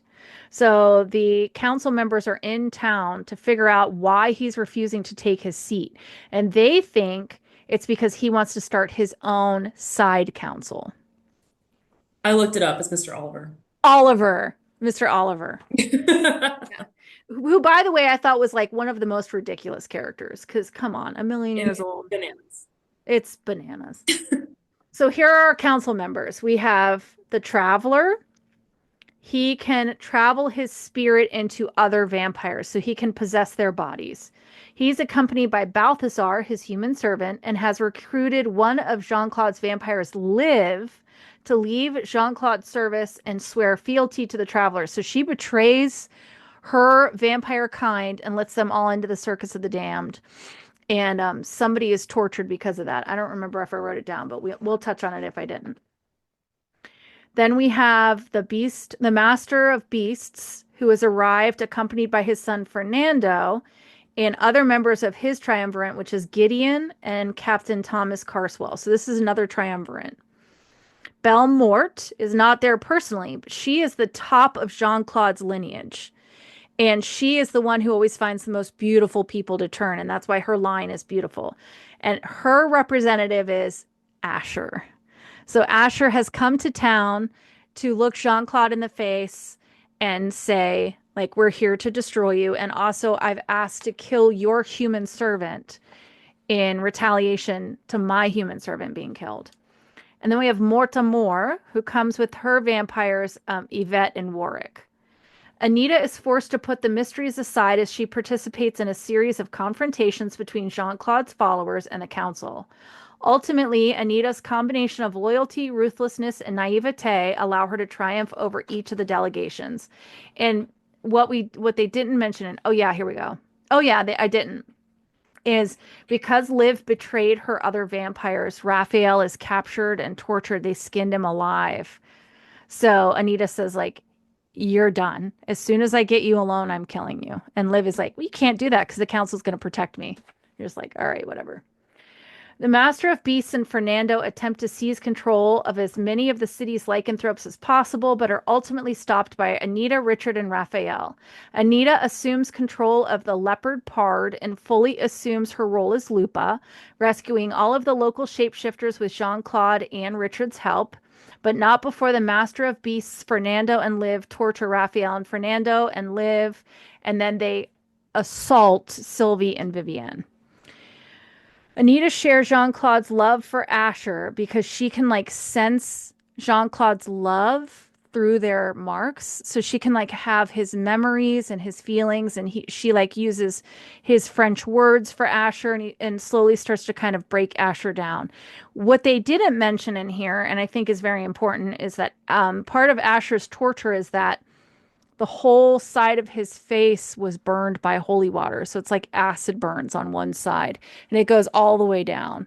And so he believes that nobody will ever love him again. He'll never be beautiful. But Anita sees him as beautiful because she sees him the way Jean-Claude saw him. Anita shares Jean-Claude's love for Asher, notwithstanding Asher's scars and his hatred of them. Ultimately, their love wins Asher over, and he decides to leave Belle Morte's service and remain in St. Louis. Anita offers friendship to the traveler and challenges him to be a worthy ruler when she discovers that his power is causing local vampires to become feral. Intrigued, he accepts. As she and Richard confront the Master of the Beasts a second time. Oh, so Richard didn't leave town, or he was going to leave town and came back? I don't remember in this one. Because he's definitely gone in the 8th one. Yeah, I think he... Or they use his power? I don't remember. I think he was away, but he could still sense them. Yeah, and they I like think so use too. his power. Yeah. Yeah, I think so. Oh, we lost Rae. Sorry, Is it the cat? My cat. So I'm going to show you guys what she's doing. So she is like wrapping around my laptop, and the laptop is a touchscreen. And so she just went boop and just turned off my It's typical orange cat behavior. Nope. Yep. They confront the Master of Beasts. The Master lets Anita get too close. Anita draws on the power of Raina's Munin, using Raina's powers to threaten harm rather than heal. With the Master's heart in her metaphysical grip, Anita threatens to kill him unless the Master leaves St. Louis and turns over Liv and Fernando to suffer the punishment. The Master is loath to give his son up, but ultimately agrees, and Anita turns Liv and Fernando over to Sylvie and the pack, which I thought was awesome. So now she's won the loyalty of the pack, because she's like, those two people that hurt you, here they are, have at it, and like walks away. Yvette reveals her plan, solving the remaining mysteries. Like Mr. Oliver before him, Yvette's master Mort d'Amour fears the U.S. experiment of vampire legalization and wishes to sabotage it. Yvette, together with Harry, the owner of Burnt Offerings, has been sent to provoke humans first into attacking vampires and vampire businesses, and plans for Asher to kill Jean-Claude, seize control of the city, and provoke them into a murderous rampage. Asher, won over by Jean-Claude and Anita, refuses. Yvette then reveals her backup plan. At her instructions, Warwick, a pyrokinetic, has been setting fires and will burn down a stadium full of people. Warwick, who was a former crusader, announces that he's rediscovered his faith in God and refuses to assist Yvette. Yvette then announces that she personally will go on a rampage, but is stopped by Warwick, who uses his power to burn himself and Yvette. So a couple things that we missed here was Rainan's Munin is basically Raina's ghost. And because Anita is a necromancer, Raina is like basically holding on to her and will like take her over, and she can sense Raina around. So that's what Munin means. The other thing we forgot to mention, or I forgot to mention, is that Mortamor, one of the people he sent was a rotting vampire and started to torture Jason with the rotting again, which is... Poor Jason. But that was Burnt Offerings. I didn't find that to be like a really after the Killing Dance. I thought that this one was like, meh. It was a bit of a lackluster follow-up. There was definitely moments I enjoyed, but yeah, probably not my favorite of the series so far. Probably one of the weaker ones for sure. Yeah, a lot of forgettable moments, I would say. I think without that synopsis, I would not remember much about that book besides the original premise being that there is a pyro person out there that they had to find.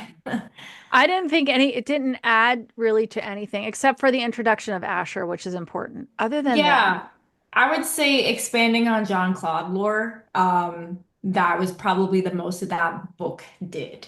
Yeah. I agree. 100%. 100%. All right, we're going to do the last one, and then we're going to have our closing thoughts. And then we're going to try and convince you to read book number 9, and you're going to convince us to love Richard. Are you ready? Okay, sounds good. We're gonna fight. This one is all me, by the way. This is all me. So yeah. All right. Anita gets a 3 a.m. call from Richard's little brother. Richard has been arrested in Tennessee, so he is off studying trolls in the mountains of Tennessee, and he has been arrested in Tennessee for attempted R word. Anita is packing and ready to go to his rescue when Jean-Claude arrives. They can't enter this territory without the okay of the master of the city, Colin. Asher is negotiating to try and get Anita permission to enter. Blech. Anita travels with Jason, werewolf, Zane, wereleopard, Cherry, wereleopard? Yes. Nathaniel, wereleopard, Damien, vampire, and Asher, vampire. They go right to the jail, and Shang, Da, and Jamil are there. They are Richard's protectors while he is away. So they like travel with him.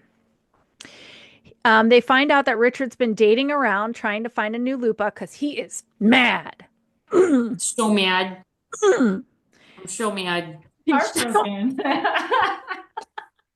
He's sleeping around. All I was imagining during all of this, where it's just like, Richard trying out new Lupas and all that stuff, is just like a 17-year-old boy just like, yeah, well, look what I'm doing. Oh, that's not what I picture. So we're all adults here. This is an adult podcast. All I pictured was like some good, angry one-night stands. Because we know Richard is ripped as shit, right? He's hot. He's got long hair, which I'm here for. I picture like a lot of flannel, like kind of a lumberjack. And he just comes up to you and he's like, I think you're hot. I want to have like a good solid bang. And then I'm never going to call you. And I'd be like, yes, let's do this. Yeah, he's in his villain arc right now. He's just throwing that bang on. Villain arc. Right?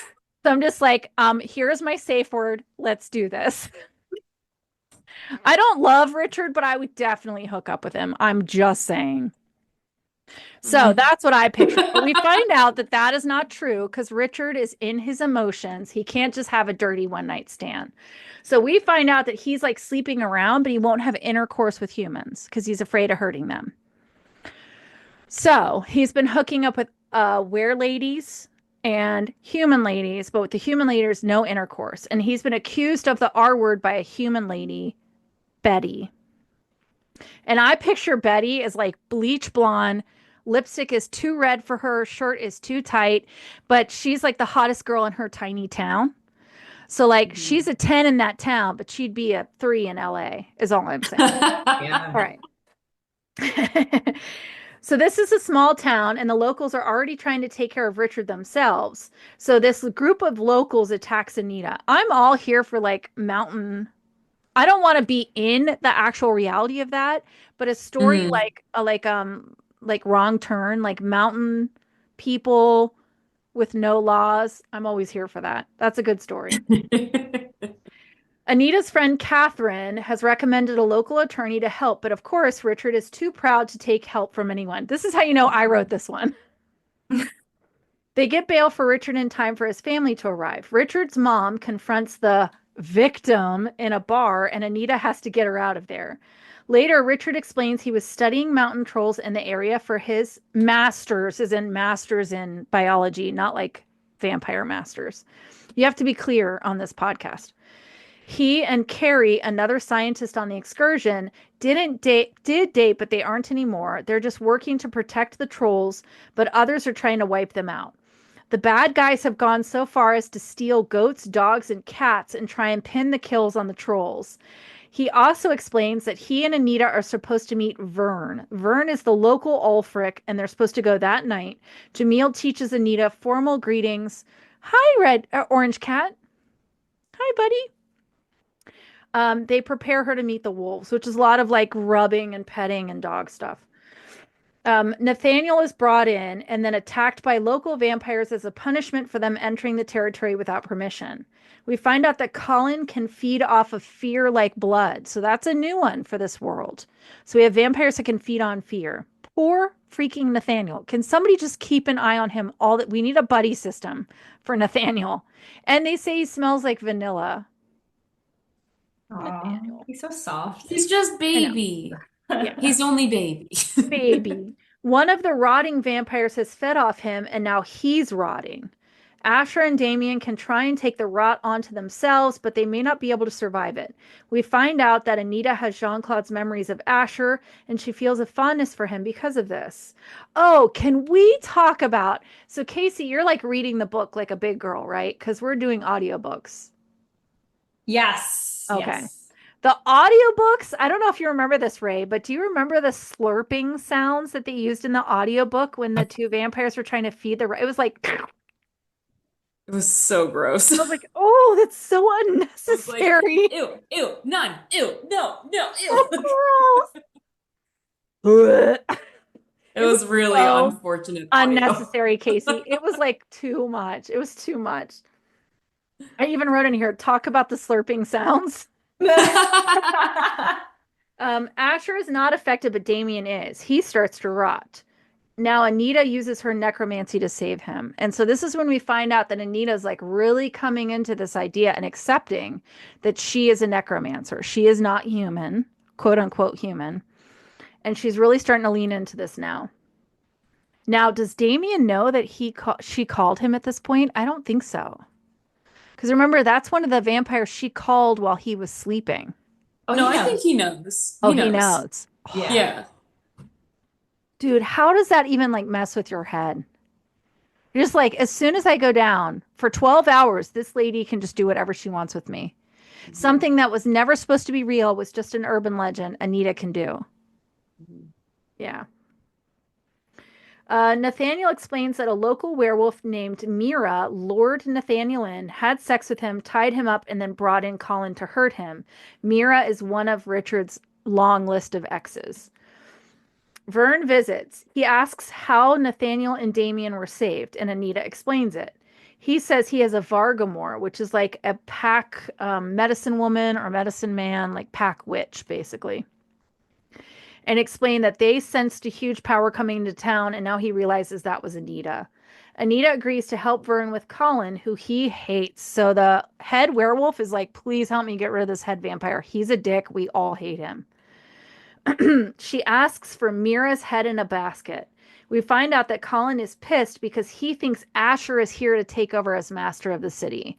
So we find out that Asher, of course, he was a not part of the council, but like a representative of the council. So he's very powerful.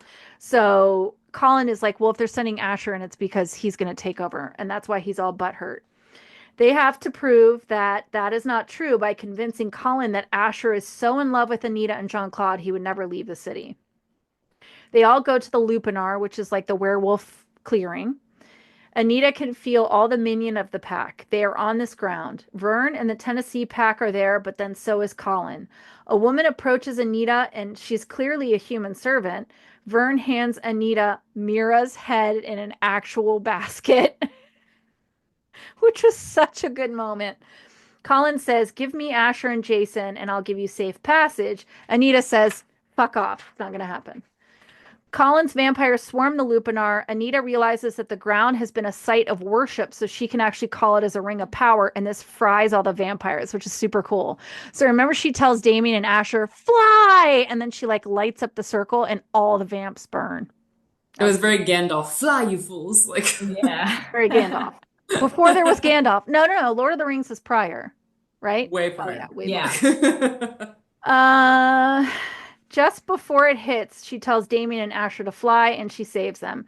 Colin and his right-hand vamp, Barnaby, and all I could think of was Barnabas Collins from Dark Shadows. He's one of the rotting vampires. Those are the only two to get away. Back at the cabin, Jason has a meltdown and is in the shower because he got rotted on, and Anita helps him get clean, which was like such a good moment. She's like peeling it off of him, and he's crying, and she's like, it's okay. And then I wrote, Richard walks in throwing a Richard tantrum. Yeah, defend him in this moment. 'Cause what the fuck was Like, that? That's one of your wolves that she's helping and taking care of. Why do you think she's just banging everything? I know, because you are. Like, be a big boy, talk through your feelings. Like, the boy is crying on the shower floor. Come on. So man. he walks in not when he's crying in the shower. Oh, but Jason's That's true. on top He walks of her. in, Jason's he's on on top top, of her and naked. It looks very Look at you with your Yeah. pro Richard plot points ready to go. Exactly. Look at you. That's right. That's right. He is. And she even says, like, you know, Jason, you know that this is how he copes with stuff. All right. And also, I'm not your girlfriend anymore. The next night, they have to return to the Lupinar because the ceremony was never started. Raina's Munin is taking over Anita. Anita gets her memories and her thoughts about the other wolves, sending images of sex with them. She's able to push Raina away, but only for now. This is when Anita meets Marianne, which is an important person, and that's the Tennessee Pack's Vargamora, essentially a witch. Some of the wolves smell the rednecks, that's what I wrote, the rednecks, that attacked them the day before outside the jail. Jason and Anita pretend to be making out. The rednecks try to sneak up on them. They do, and one of them has a shotgun. He keeps it trained on Anita while the men beat Jason. Richard sends his power, and it pulls the men's attention just long enough for the wolves to jump them. Jamil is shot protecting Anita, but they save Anita and Jason. Once the rednecks are bested, one admits that that they were hired by Frank Niley, which we'll get to him, to kill Anita.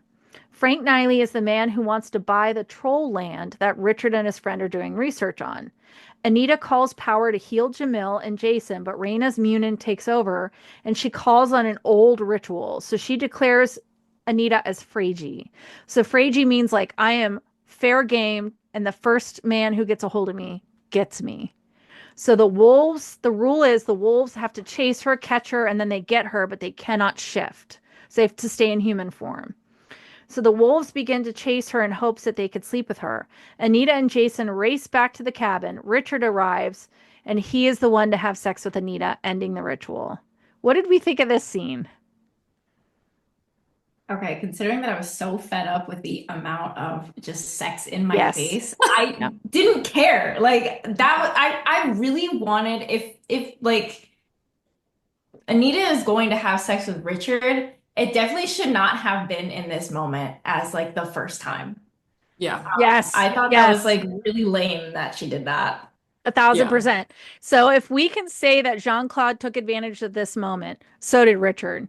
Because she's like, take me. And he's like, I don't know. And she's like, take me. So he understands that like Raina might still be a part of all of this. He Yeah. still does it. Like he really should have walked away and said, "This is not the way we want to do this." Right. Yeah. Whatever. They're all Yeah. adults. They're all adults.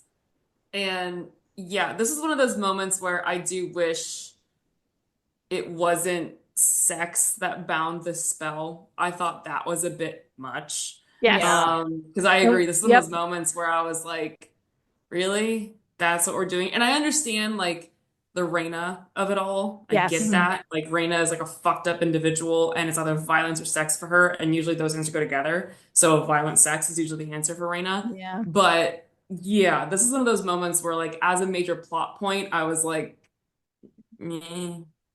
So remind me, I have something to say about that at the end. Okay. I'm just gonna write sex and violence and remind me what we're And talking I am going to plug in my laptop because Okay. it's about to die. So don't mind me. about. Okay. We find out that Richard has already broached this subject with Jean-Claude, and Jean-Claude won't be angry about them sleeping together. Also, we find out that sex strengthens the bonds between the three of them. Richard says, "You could sleep with both of us, but that means I'll be sleeping with other women too."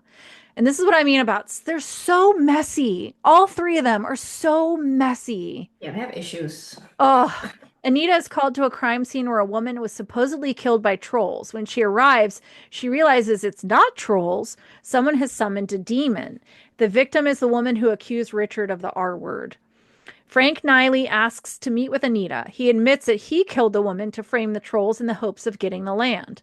The man who owns it originally died, and his son wants to sell, but they can't because the trolls are endangered, and the trolls actually are in the will of this dead farmer to like have the land. Frank has a clairvoyant with him and a dark wizard. Frank wants the land because he's told by the clairvoyant that the spear that punctured Christ's side is supposedly on that land, according to this clairvoyant with him. The same magic woman who warned him, who told him about this person on the, or this spear on the land, told him that Lady Death will kill him if he comes up against her. He knows this is Anita, which is why he wants to union with her. He realizes that the dark wizard working with Frank is likely the one who conjured the demon, and he worships Satan. Anita is not interested in helping Frank. The cops have insisted that Anita and her people leave town, and they watch them all leave, but they double back and are hiding with Marianne. Marianne is trying to teach Anita how to control the Munin and use her healing powers.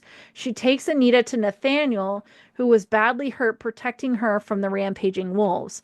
Marianne explains that Anita's embarrassment around sex and nudity feeds Raina's control. If she could be more comfortable around the shifter's sensuality, then Raina loses her power. This moment, P.S., where she's just like brushing Nathaniel's hair.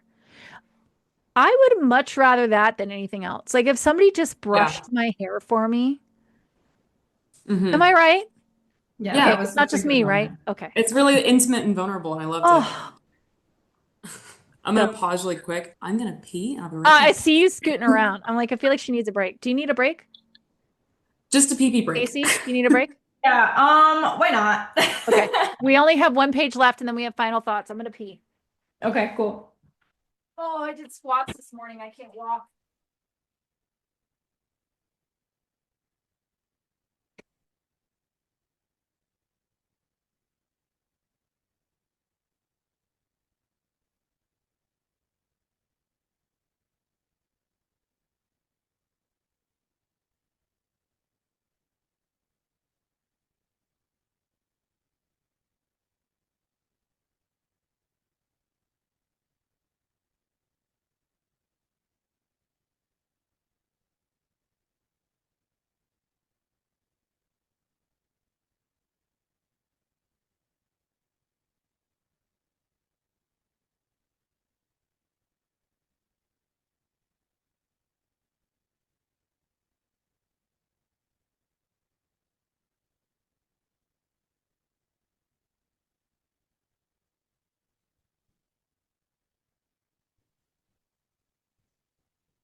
The way that your camera like finds you, Yeah, I have a brand new Mac, so it kind of like that's fancy. focuses on you, and Fancy. like if I move, it'll move with me. It's really weird. That's very fancy. That is Yeah, I was really. trying really hard to hold it. I'm like, okay, I I know we could don't have that much see you stuff, were but I'm like like, moving I back am and forth. suffering. I know, it's okay. It's totally I'm fine. gonna hit my pen. Nice. All right, we're almost done, and then we get to have like free talk. Amazing. We're gonna have free thinking. All righty, ready? Ready. Dolph calls with information on Frank Niley. He's bad news and leaves bodies behind wherever he visits. The dark wizard who's with Frank was in prison for human sacrifice. Frank is a suspect in many crimes in many states, so Dolph says to Anita, if you can get any kind of evidence, you should. Then he implies that if she has to kill Frank, it wouldn't be a bad thing. After the call, the werewolves from the local pack visit, and one of the female wolves that Richard dated attacks Anita, and she is knocked out. When she awakens, Damien is at her side, and we find out that they're bound because Anita has resurrected him. He loves her and feels like he needs her permission to act sometimes. He has to follow a direct order from Anita. He implies that Richard and Jean-Claude have been hiding things from her. She orders him to tell her. Jean-Claude is interested in the amount of power she's growing and fears that she may be able to control him someday. Jean-Claude can feed off power through sex and sexual energy, which we know of this. This is an incubus or succubus. She admits these secrets have made her not trust Jean-Claude or Richard. She feels someone using necromancy and runs outside. Colin's human servant is using necromancy to pull Asher away from them. Several of Colin's vampires ambush them. Anita kills the human servant. The vampires flee, but Asher has lost too much blood. She offers her blood to him, and he feeds off her. One of Frank's henchmen shows up and shows Anita's hair from Richard's brother and a finger from Richard's mother. If they don't leave now, Richard's family will be tortured. So, Anita tortures him to find out where they are. She sends for Richard while they head to the house that Richard's mom and brother have been assaulted in with the plan to kill anyone who committed the act or even just watched. While approaching the house, Anita finds Niley's psycho who admits that the spear is not real. Not psycho, psychic. Psychic. Who admits that the spear isn't real. He's been scamming rich guys and he picked the wrong rich guy. They tell him they better they tell him he better get them into the house or he will be killed. She leaves him with the wolves to get in and save Richard's brother while she runs towards the woods and Richard's mom. They're on a hill and his mom is naked and tied to a stake. They're calling a demon. Richard can be sensed nearby. Niley is there with his wizard and so are the local cops. They call the demon before Anita can stop them. Anita and Charlotte start to pray and repeat Bible verses so Anita can repel the demon and save the woman. She creates a circle of protection and breaks the one made to protect the wizard. The demon attacks the wizard as the feds arrive and start firing on the demon. She yells at the angels to pray, at the agents to pray, and they do. The demon realizes it's free from Niley's control and disappears. Niley is dying. He was attacked and wants to talk to Anita before he dies. The feds saved Richard's brother and killed the men who were holding him. It's revealed that one of the local deputies was an undercover fed and called the FBI. They're all crooked cop. All of the crooked cops are now being arrested. She has to call on Raina's Munin to heal Nathaniel. Poor Nathaniel. And then Richard has decided he's not looking for a new Lupa. He wants Anita. That's how we end on book 8. And that's where Casey was like, I don't know, man. Yeah. I don't know. It's just Tell like me more about that. Yeah, I want to know, like, kind of like the what story about the just series is powered? yeah, it just continues to perpetually get more and more ridiculous. That's valid. That's an incredibly valid critique, actually. Yeah. There were a lot of times when I was like, girl, what the fuck are you doing? Yes. Like honestly. Yeah. Let's talk about the amount of sex and sex adjacent things that were Yes. going on in that Yes. book. It took Yeah. precedence over the fact that you had such a strong introduction to this book where we know that Richard's in jail for attempted R-word and Anita has to get him out. Yeah. Mhm. That plot point had so much potential and then it just hit the back burner completely. Um, what I do like about the book, though, is the party that went with Anita. I thought it was a very interesting group of individuals, Yes. a group that I personally would have not brought with me Yes. in that situation. But I think the characters, the the fact that their like relationships and the dialogue between them actually saved the book for Yeah. me. Um, Yeah. because they help each other Yeah. when they necessarily would not, you know. One of my favorite tropes is like the ragtag bunch of people who all get brought together for the common, to fight the big bad or whatever. And Hmm. that kind of felt like that in the beginning, but it goes off the rails. And so one of the things we know about Laurel is that she can tell a good story. So I'd say the first 6 books are solid storytelling. I think that after the seal is broken in 6, so when we have our first sex scene, it just became all sex. And so I think much like the R word act happens almost in like every book from 4 and on. Like, yes, assault on women does happen. Yes, it is a factor. But if it happens in every book and it's every threat, it loses its Mhm. power. So the same Yeah. thing with the sex scenes. Like they have to be used sparingly or they lose their power. And if you make everybody messy, then the whole book just feels messy. And so when I talk about these wonderful opportunities for side characters, Cherry is a prime example. So Yeah. Cherry, I said was a were-leopard, but I actually think she's a werewolf. She's a nurse who was hiding her lycanthropy, but it was found out and she lost her job. She was fired for being a werewolf. So in this book, she's like completely gone off the rails and is like dressing slutty and acting outrageous and like not hiding anything anymore. That is such a good thing that she like alludes to in the beginning and then never touches on again. Yep. Like that's a great plot point. That's a great story. I would love to read a whole book just about Dolph. How did Dolph get hit the rip it? Because we all know that was supposed to Mhm. be like a punishment. What led him to Yeah. that? Why does he hate vampires? What's the backstory? Why is he so rigid?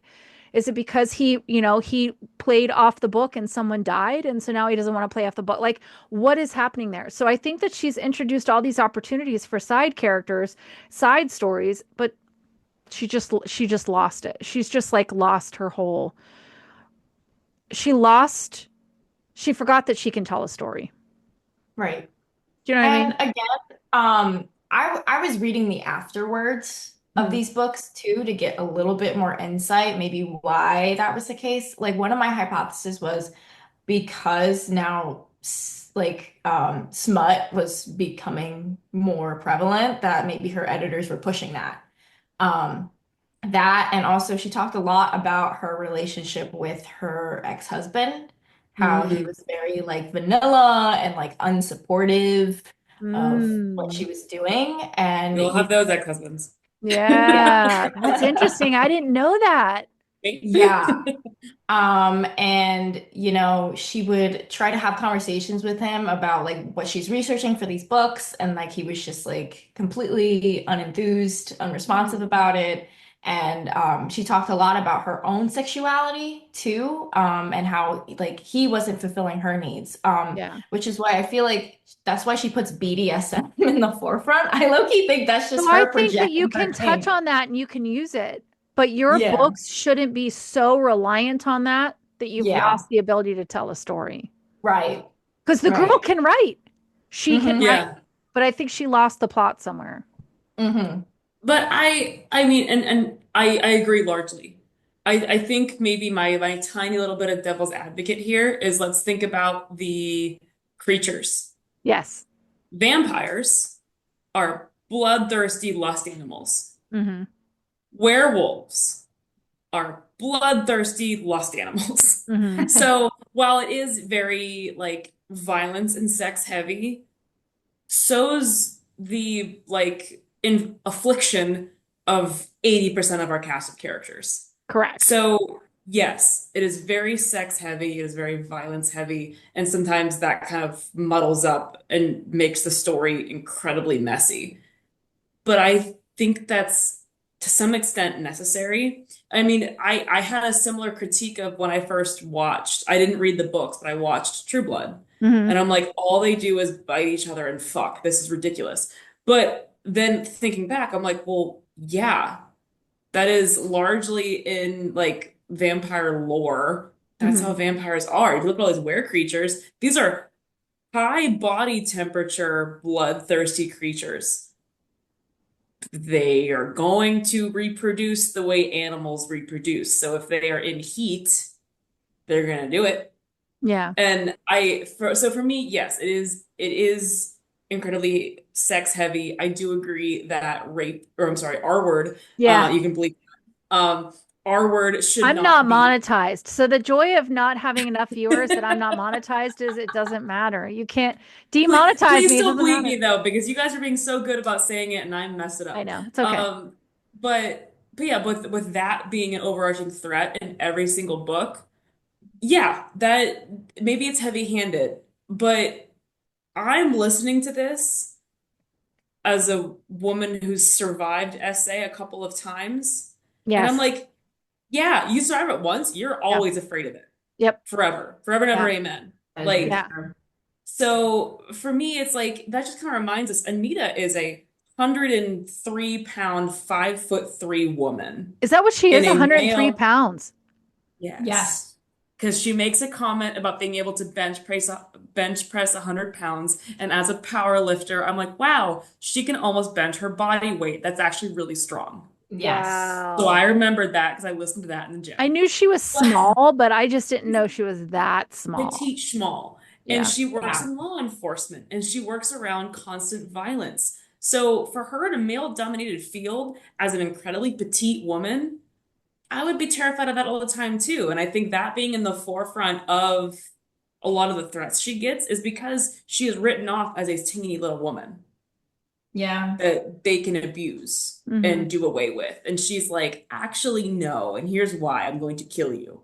Hmm. So, yes, I agree that it should not be a constant threat, but I really understand why it is because, I mean, I work at a university and I still hold my keys like a weapon, and I'm bigger than she is. So I get it. I get it. Yeah, that's a very strong point. As someone who has a body type very similar to Anita's, which is another thing, I was comparing my PRs to hers. Um, and I feel like Laurel does a good job at really trying to emphasize the fact that Anita is small. Even in a lot of the fight scenes, we talked about how she tries to get other people to make the first move. And as a martial artist too, that's Hmm. important because Yeah. as a smaller person, you have to use leverage all the time, which is why when like she talks about like the judo throwing and like some Hmm. of the jujitsu stuff, like it's pretty spot on. That's Hmm. awesome. Because So that's stuff yeah, I wouldn't know. So I like that that's really yeah, accurate. That's really cool. yeah. And so again, owning in on the point with the R word stuff, like it's very real and again, like as somebody who practices the sports of martial arts, I get why that's also like a huge thing because there's this meme that there's like this Irish guy that says if one man can hold you down, two can R you, which is true, Oh, yeah. which is true. Um, so yeah, that aspect of it, like when it comes to the sex and violence per se, doesn't really bother me because it's such a real thing. And even reading her afterwards, she talks about how she researches like really dark, gruesome stuff Hmm. as like cannon fodder for her work. Mm. So I think she like wants the brutality of it. And she wants the reader to understand that this is the world that we ourselves live in. Just because supernatural creatures are doing this in a fictional setting doesn't mean it doesn't happen. Hmm. No, we make him president. Sorry. Yeah. I think where I'm coming from is as a vampire fan, I love what she does with the vampires. I love what she does with the whole paranormal world. As a Mm. woman, I appreciate that really just because you were assaulted a week ago doesn't mean you can't get assaulted now. It is a constant threat, and it can happen more, like lightning does strike more than once when it comes to being a female and being assaulted. I think where I'm coming from is, as a writer, you have to be careful that while, yes, this is all very realistic, and yes, vampires are lust-filled creatures and werewolves are violent, you're writing for humans. And so you have That's to be fair. careful that you're not using the same tropes and the same plot and the same threats, and so it becomes almost repetitive, where it's like the face changes, but the plot device is exactly the same. So as a writer, and this is what I was saying to you, Casey, is like, she taught me what to do and what not to do, which is make sure that your books don't become repetitive, that it's just you're just releasing the same plot with different characters and different faces. So make sure you don't rely so heavily on that you fall into that pattern. And I see it with some of the greatest writers. Like, I just read the novel description for somebody who is very, very famous, and the newest book, I was like, didn't he already write this? Like, I'm pretty sure he didn't write this. I know who you mean. Okay, I don't want to say it, but yeah, no, I know who you mean. even though I respect all of these people, and if Laurel will never watch this, but if she did, like, this is not a critique. This is me just taking my own interpretation from this. So when I wrote my books, I wanted to be sure that they didn't go on for longer than they should, and that I wasn't reusing plot devices, and I wasn't reusing the same thing over and over again, that it was continually fresh, and you were always surprised, but also still connected and still saw reality in all of it. And so that's where I think Laurel can get herself into a little bit of trouble, is once you get into your 20th, 25th book, be sure that you're not just rehashing old things over and over again just to get the book out. So the one thing I'll say to you, Casey, is book 9 is different. So you kind of, like, she fell into a rut with 7 and 8, but it bounces back up with 9. And I won't give anything away. I'll just tell you it's an Edward book. And it was such a refresher. Like, it's so different and it's so new. And it reminds you that she does know how to tell a story. It's one of my favorites. Yes, absolutely. Probably, I mean, because I haven't read the whole series yet, but so far, I can see this one in my top 3. Yes. And like, yes, I'm an Edward girly. He's my favorite character in the series. But it's so interesting and so different than what we've seen the last couple books. I also think that for us to expect an author to put a banger out every single time is so unfair. Like, I myself want every book to be amazing, but I recognize that, like, it's starting to get hard. And I'm only working on my 5th book. So, she's like number 30 or something. It's crazy how just in this series, number 30. Yes. Correct. So when there's the pressure of get it out, people want it, but it also has to be fresh. It also has to be different. It also has to be new. It's just like, oh my God, I can only do so much. So I don't want to say that everything should be a banger. Everything you write should be like, I'm not expecting that. I do, though, recognize some of the flaws as the books continue on. That being said, every once in a while she writes one where you're just like, there she is. There's the woman who knows how to tell a solid story. So in the 9th book, she is away from St. Louis. So it takes all of those side characters out of the equation and puts Anita back into a fresh story. And that's what we need at this point in time. So I urge you to give book 9 a chance. And now it is your turn to talk us into Richard, because I hate Richard. Yeah, because fuck that guy. So what are the things that you don't like about Richard? How much he reminds me of my ex-husband. So I think Rae and I agree on this one. Richard has to get a dig in every opportunity. He loves to point out her flaws, loves to point out what he perceives as her mistakes, her weaknesses, and he can't just like have a constructive conversation. It's just these little dig comments all the time. It implies that he knows best and she doesn't understand and she doesn't know and she should just do it his way.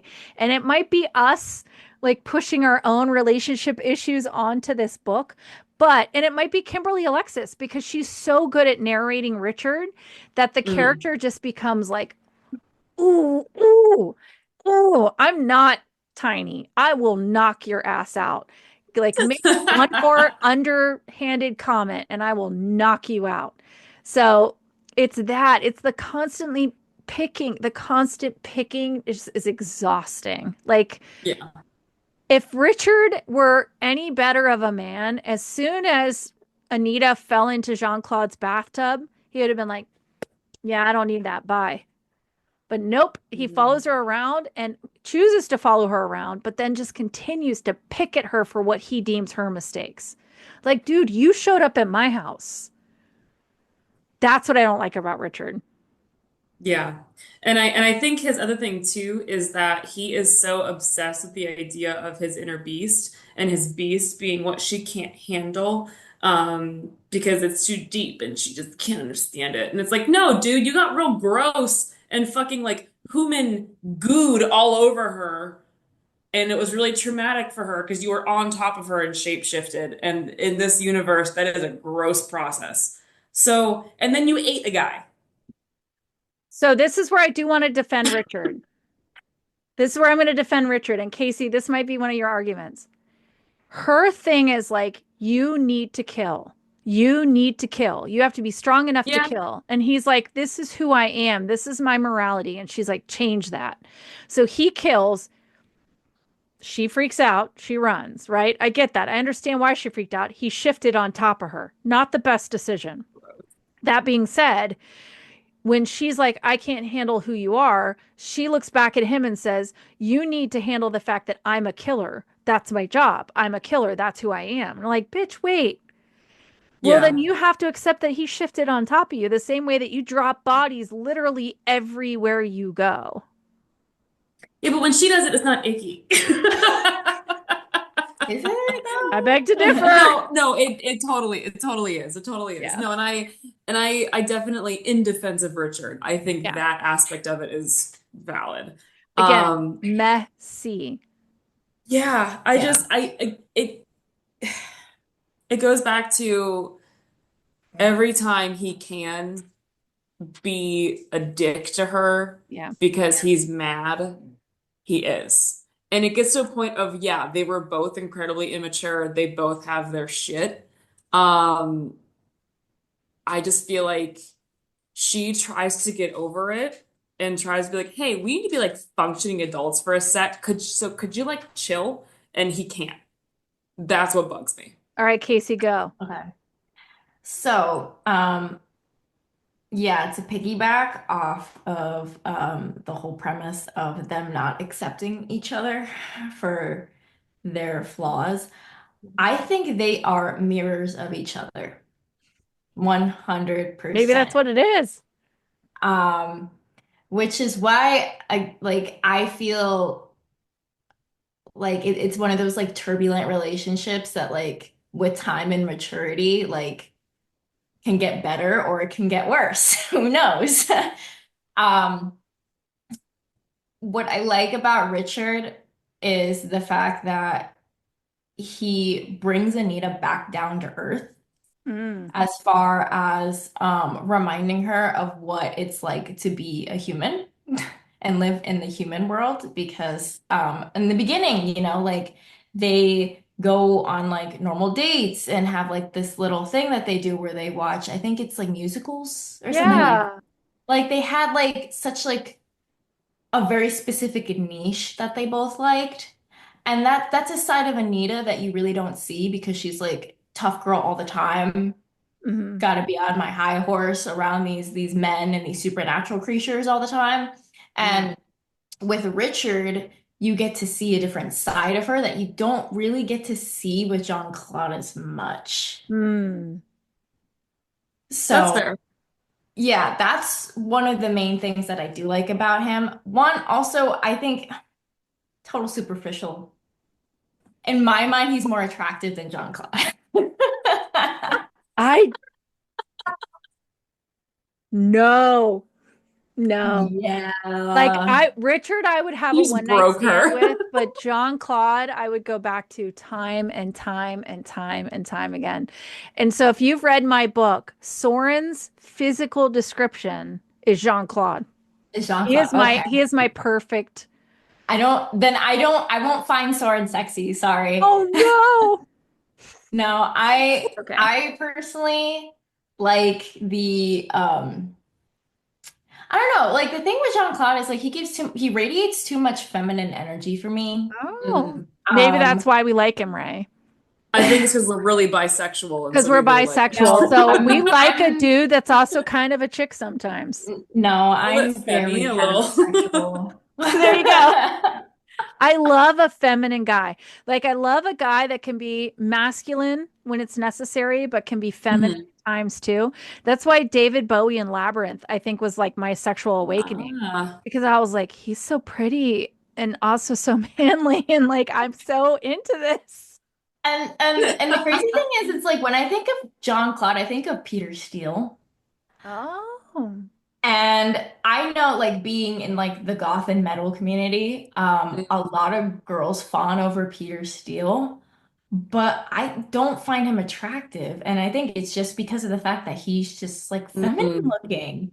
And not to knock men who are feminine looking, because, like good for them. I love that for them. But with Richard, it's like I need someone that's more masculine. So I I can think see what that. my issue is that I want a man who can be feminine and soft if necessary, but I want him to be bigger and stronger than me. And this is the problem I Mm. have because I am not a dainty girl. So a man that makes me feel dainty is attractive to me. So like if you could pick me up and carry me up the stairs, I think that's so hot. No guy has ever done it to this moment, but a guy that could do that could go lift with me in the gym and help me do yard work, but then could also be feminine, I think is so attractive. I think that's such a specific type, but I think that's where I like that Richard feels kind of like burly and brawny, but I think he would be such a mask, and I'm just not into that. Like, I just like, I'm just not into that. Well, and for me, so also, yeah, coming from the chaotic bisexual standpoint of Jean-Claude is just gorgeous. Uh-huh. Um, I'm also very demisexual, and so I really liked Richard at first because I liked how he made me feel. Yeah. Self-inserting myself as Anita, I was like, oh, yeah, this is her human, this is her normal. And even like for me, like, okay, so he turns into a puppy like once a month. That's fine, whatever. Puppy. Like I could deal with that.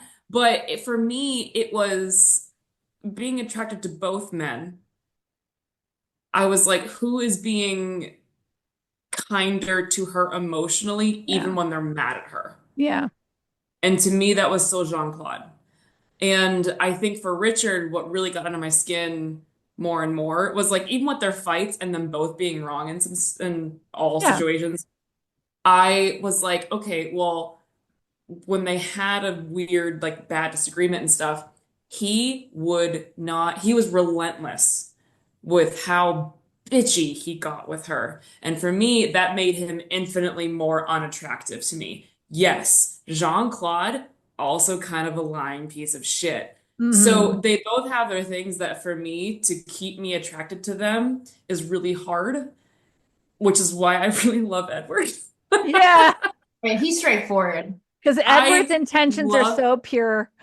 Let's just Yep. go he kill says some it exactly. people. He has all of his secrets and stuff, but never really to the emotion to yeah, to sometimes like the planning and all that kind of stuff, and especially the book we're in now. Like Edward, if you would just talk to her, she would know what's going on. But emotionally, she knows what to expect out of him. Hmm. She knows like what his, modus operandi is. Like she knows what to expect with him.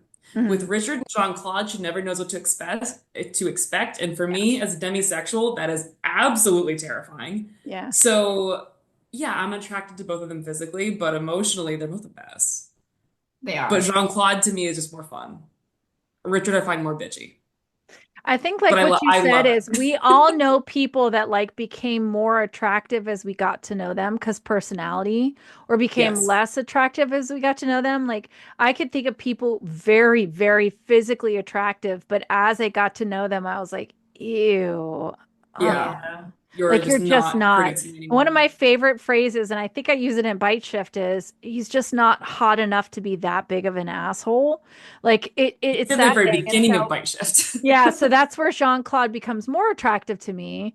And Richard becomes less attractive to me. But I think what it is, and I say this all the time, is I'm just looking for somebody whose brokenness and instability and craziness kind of jives with mine. And I think that's Mhm. where Anita and Jean-Claude have a little bit of an understanding is like, yes, they're both messy, but their messy kind of works together. That being Mhm. said, I don't think that she trusts either one of them, nor should she, honestly. But I do think one of the things I took out of reading this series as young as I did when I became an author was it is very important for my female lead to have men in her life that don't want her for sex, that truly just care about her as a person. And Yeah. that was so important to me. And there's one character in the books that everyone comes up to me and goes, I really hope they end up together. And I'm like, they're not gonna. They're not gonna. Mhm. Because you as a female have been trained to think that, well, he can only love me if there's sex involved. That's not true. And that's what we have to stop talking about is like there are men out there. I have men in my life that just care about me as a human being and they don't want anything from me. And that is a beautiful thing.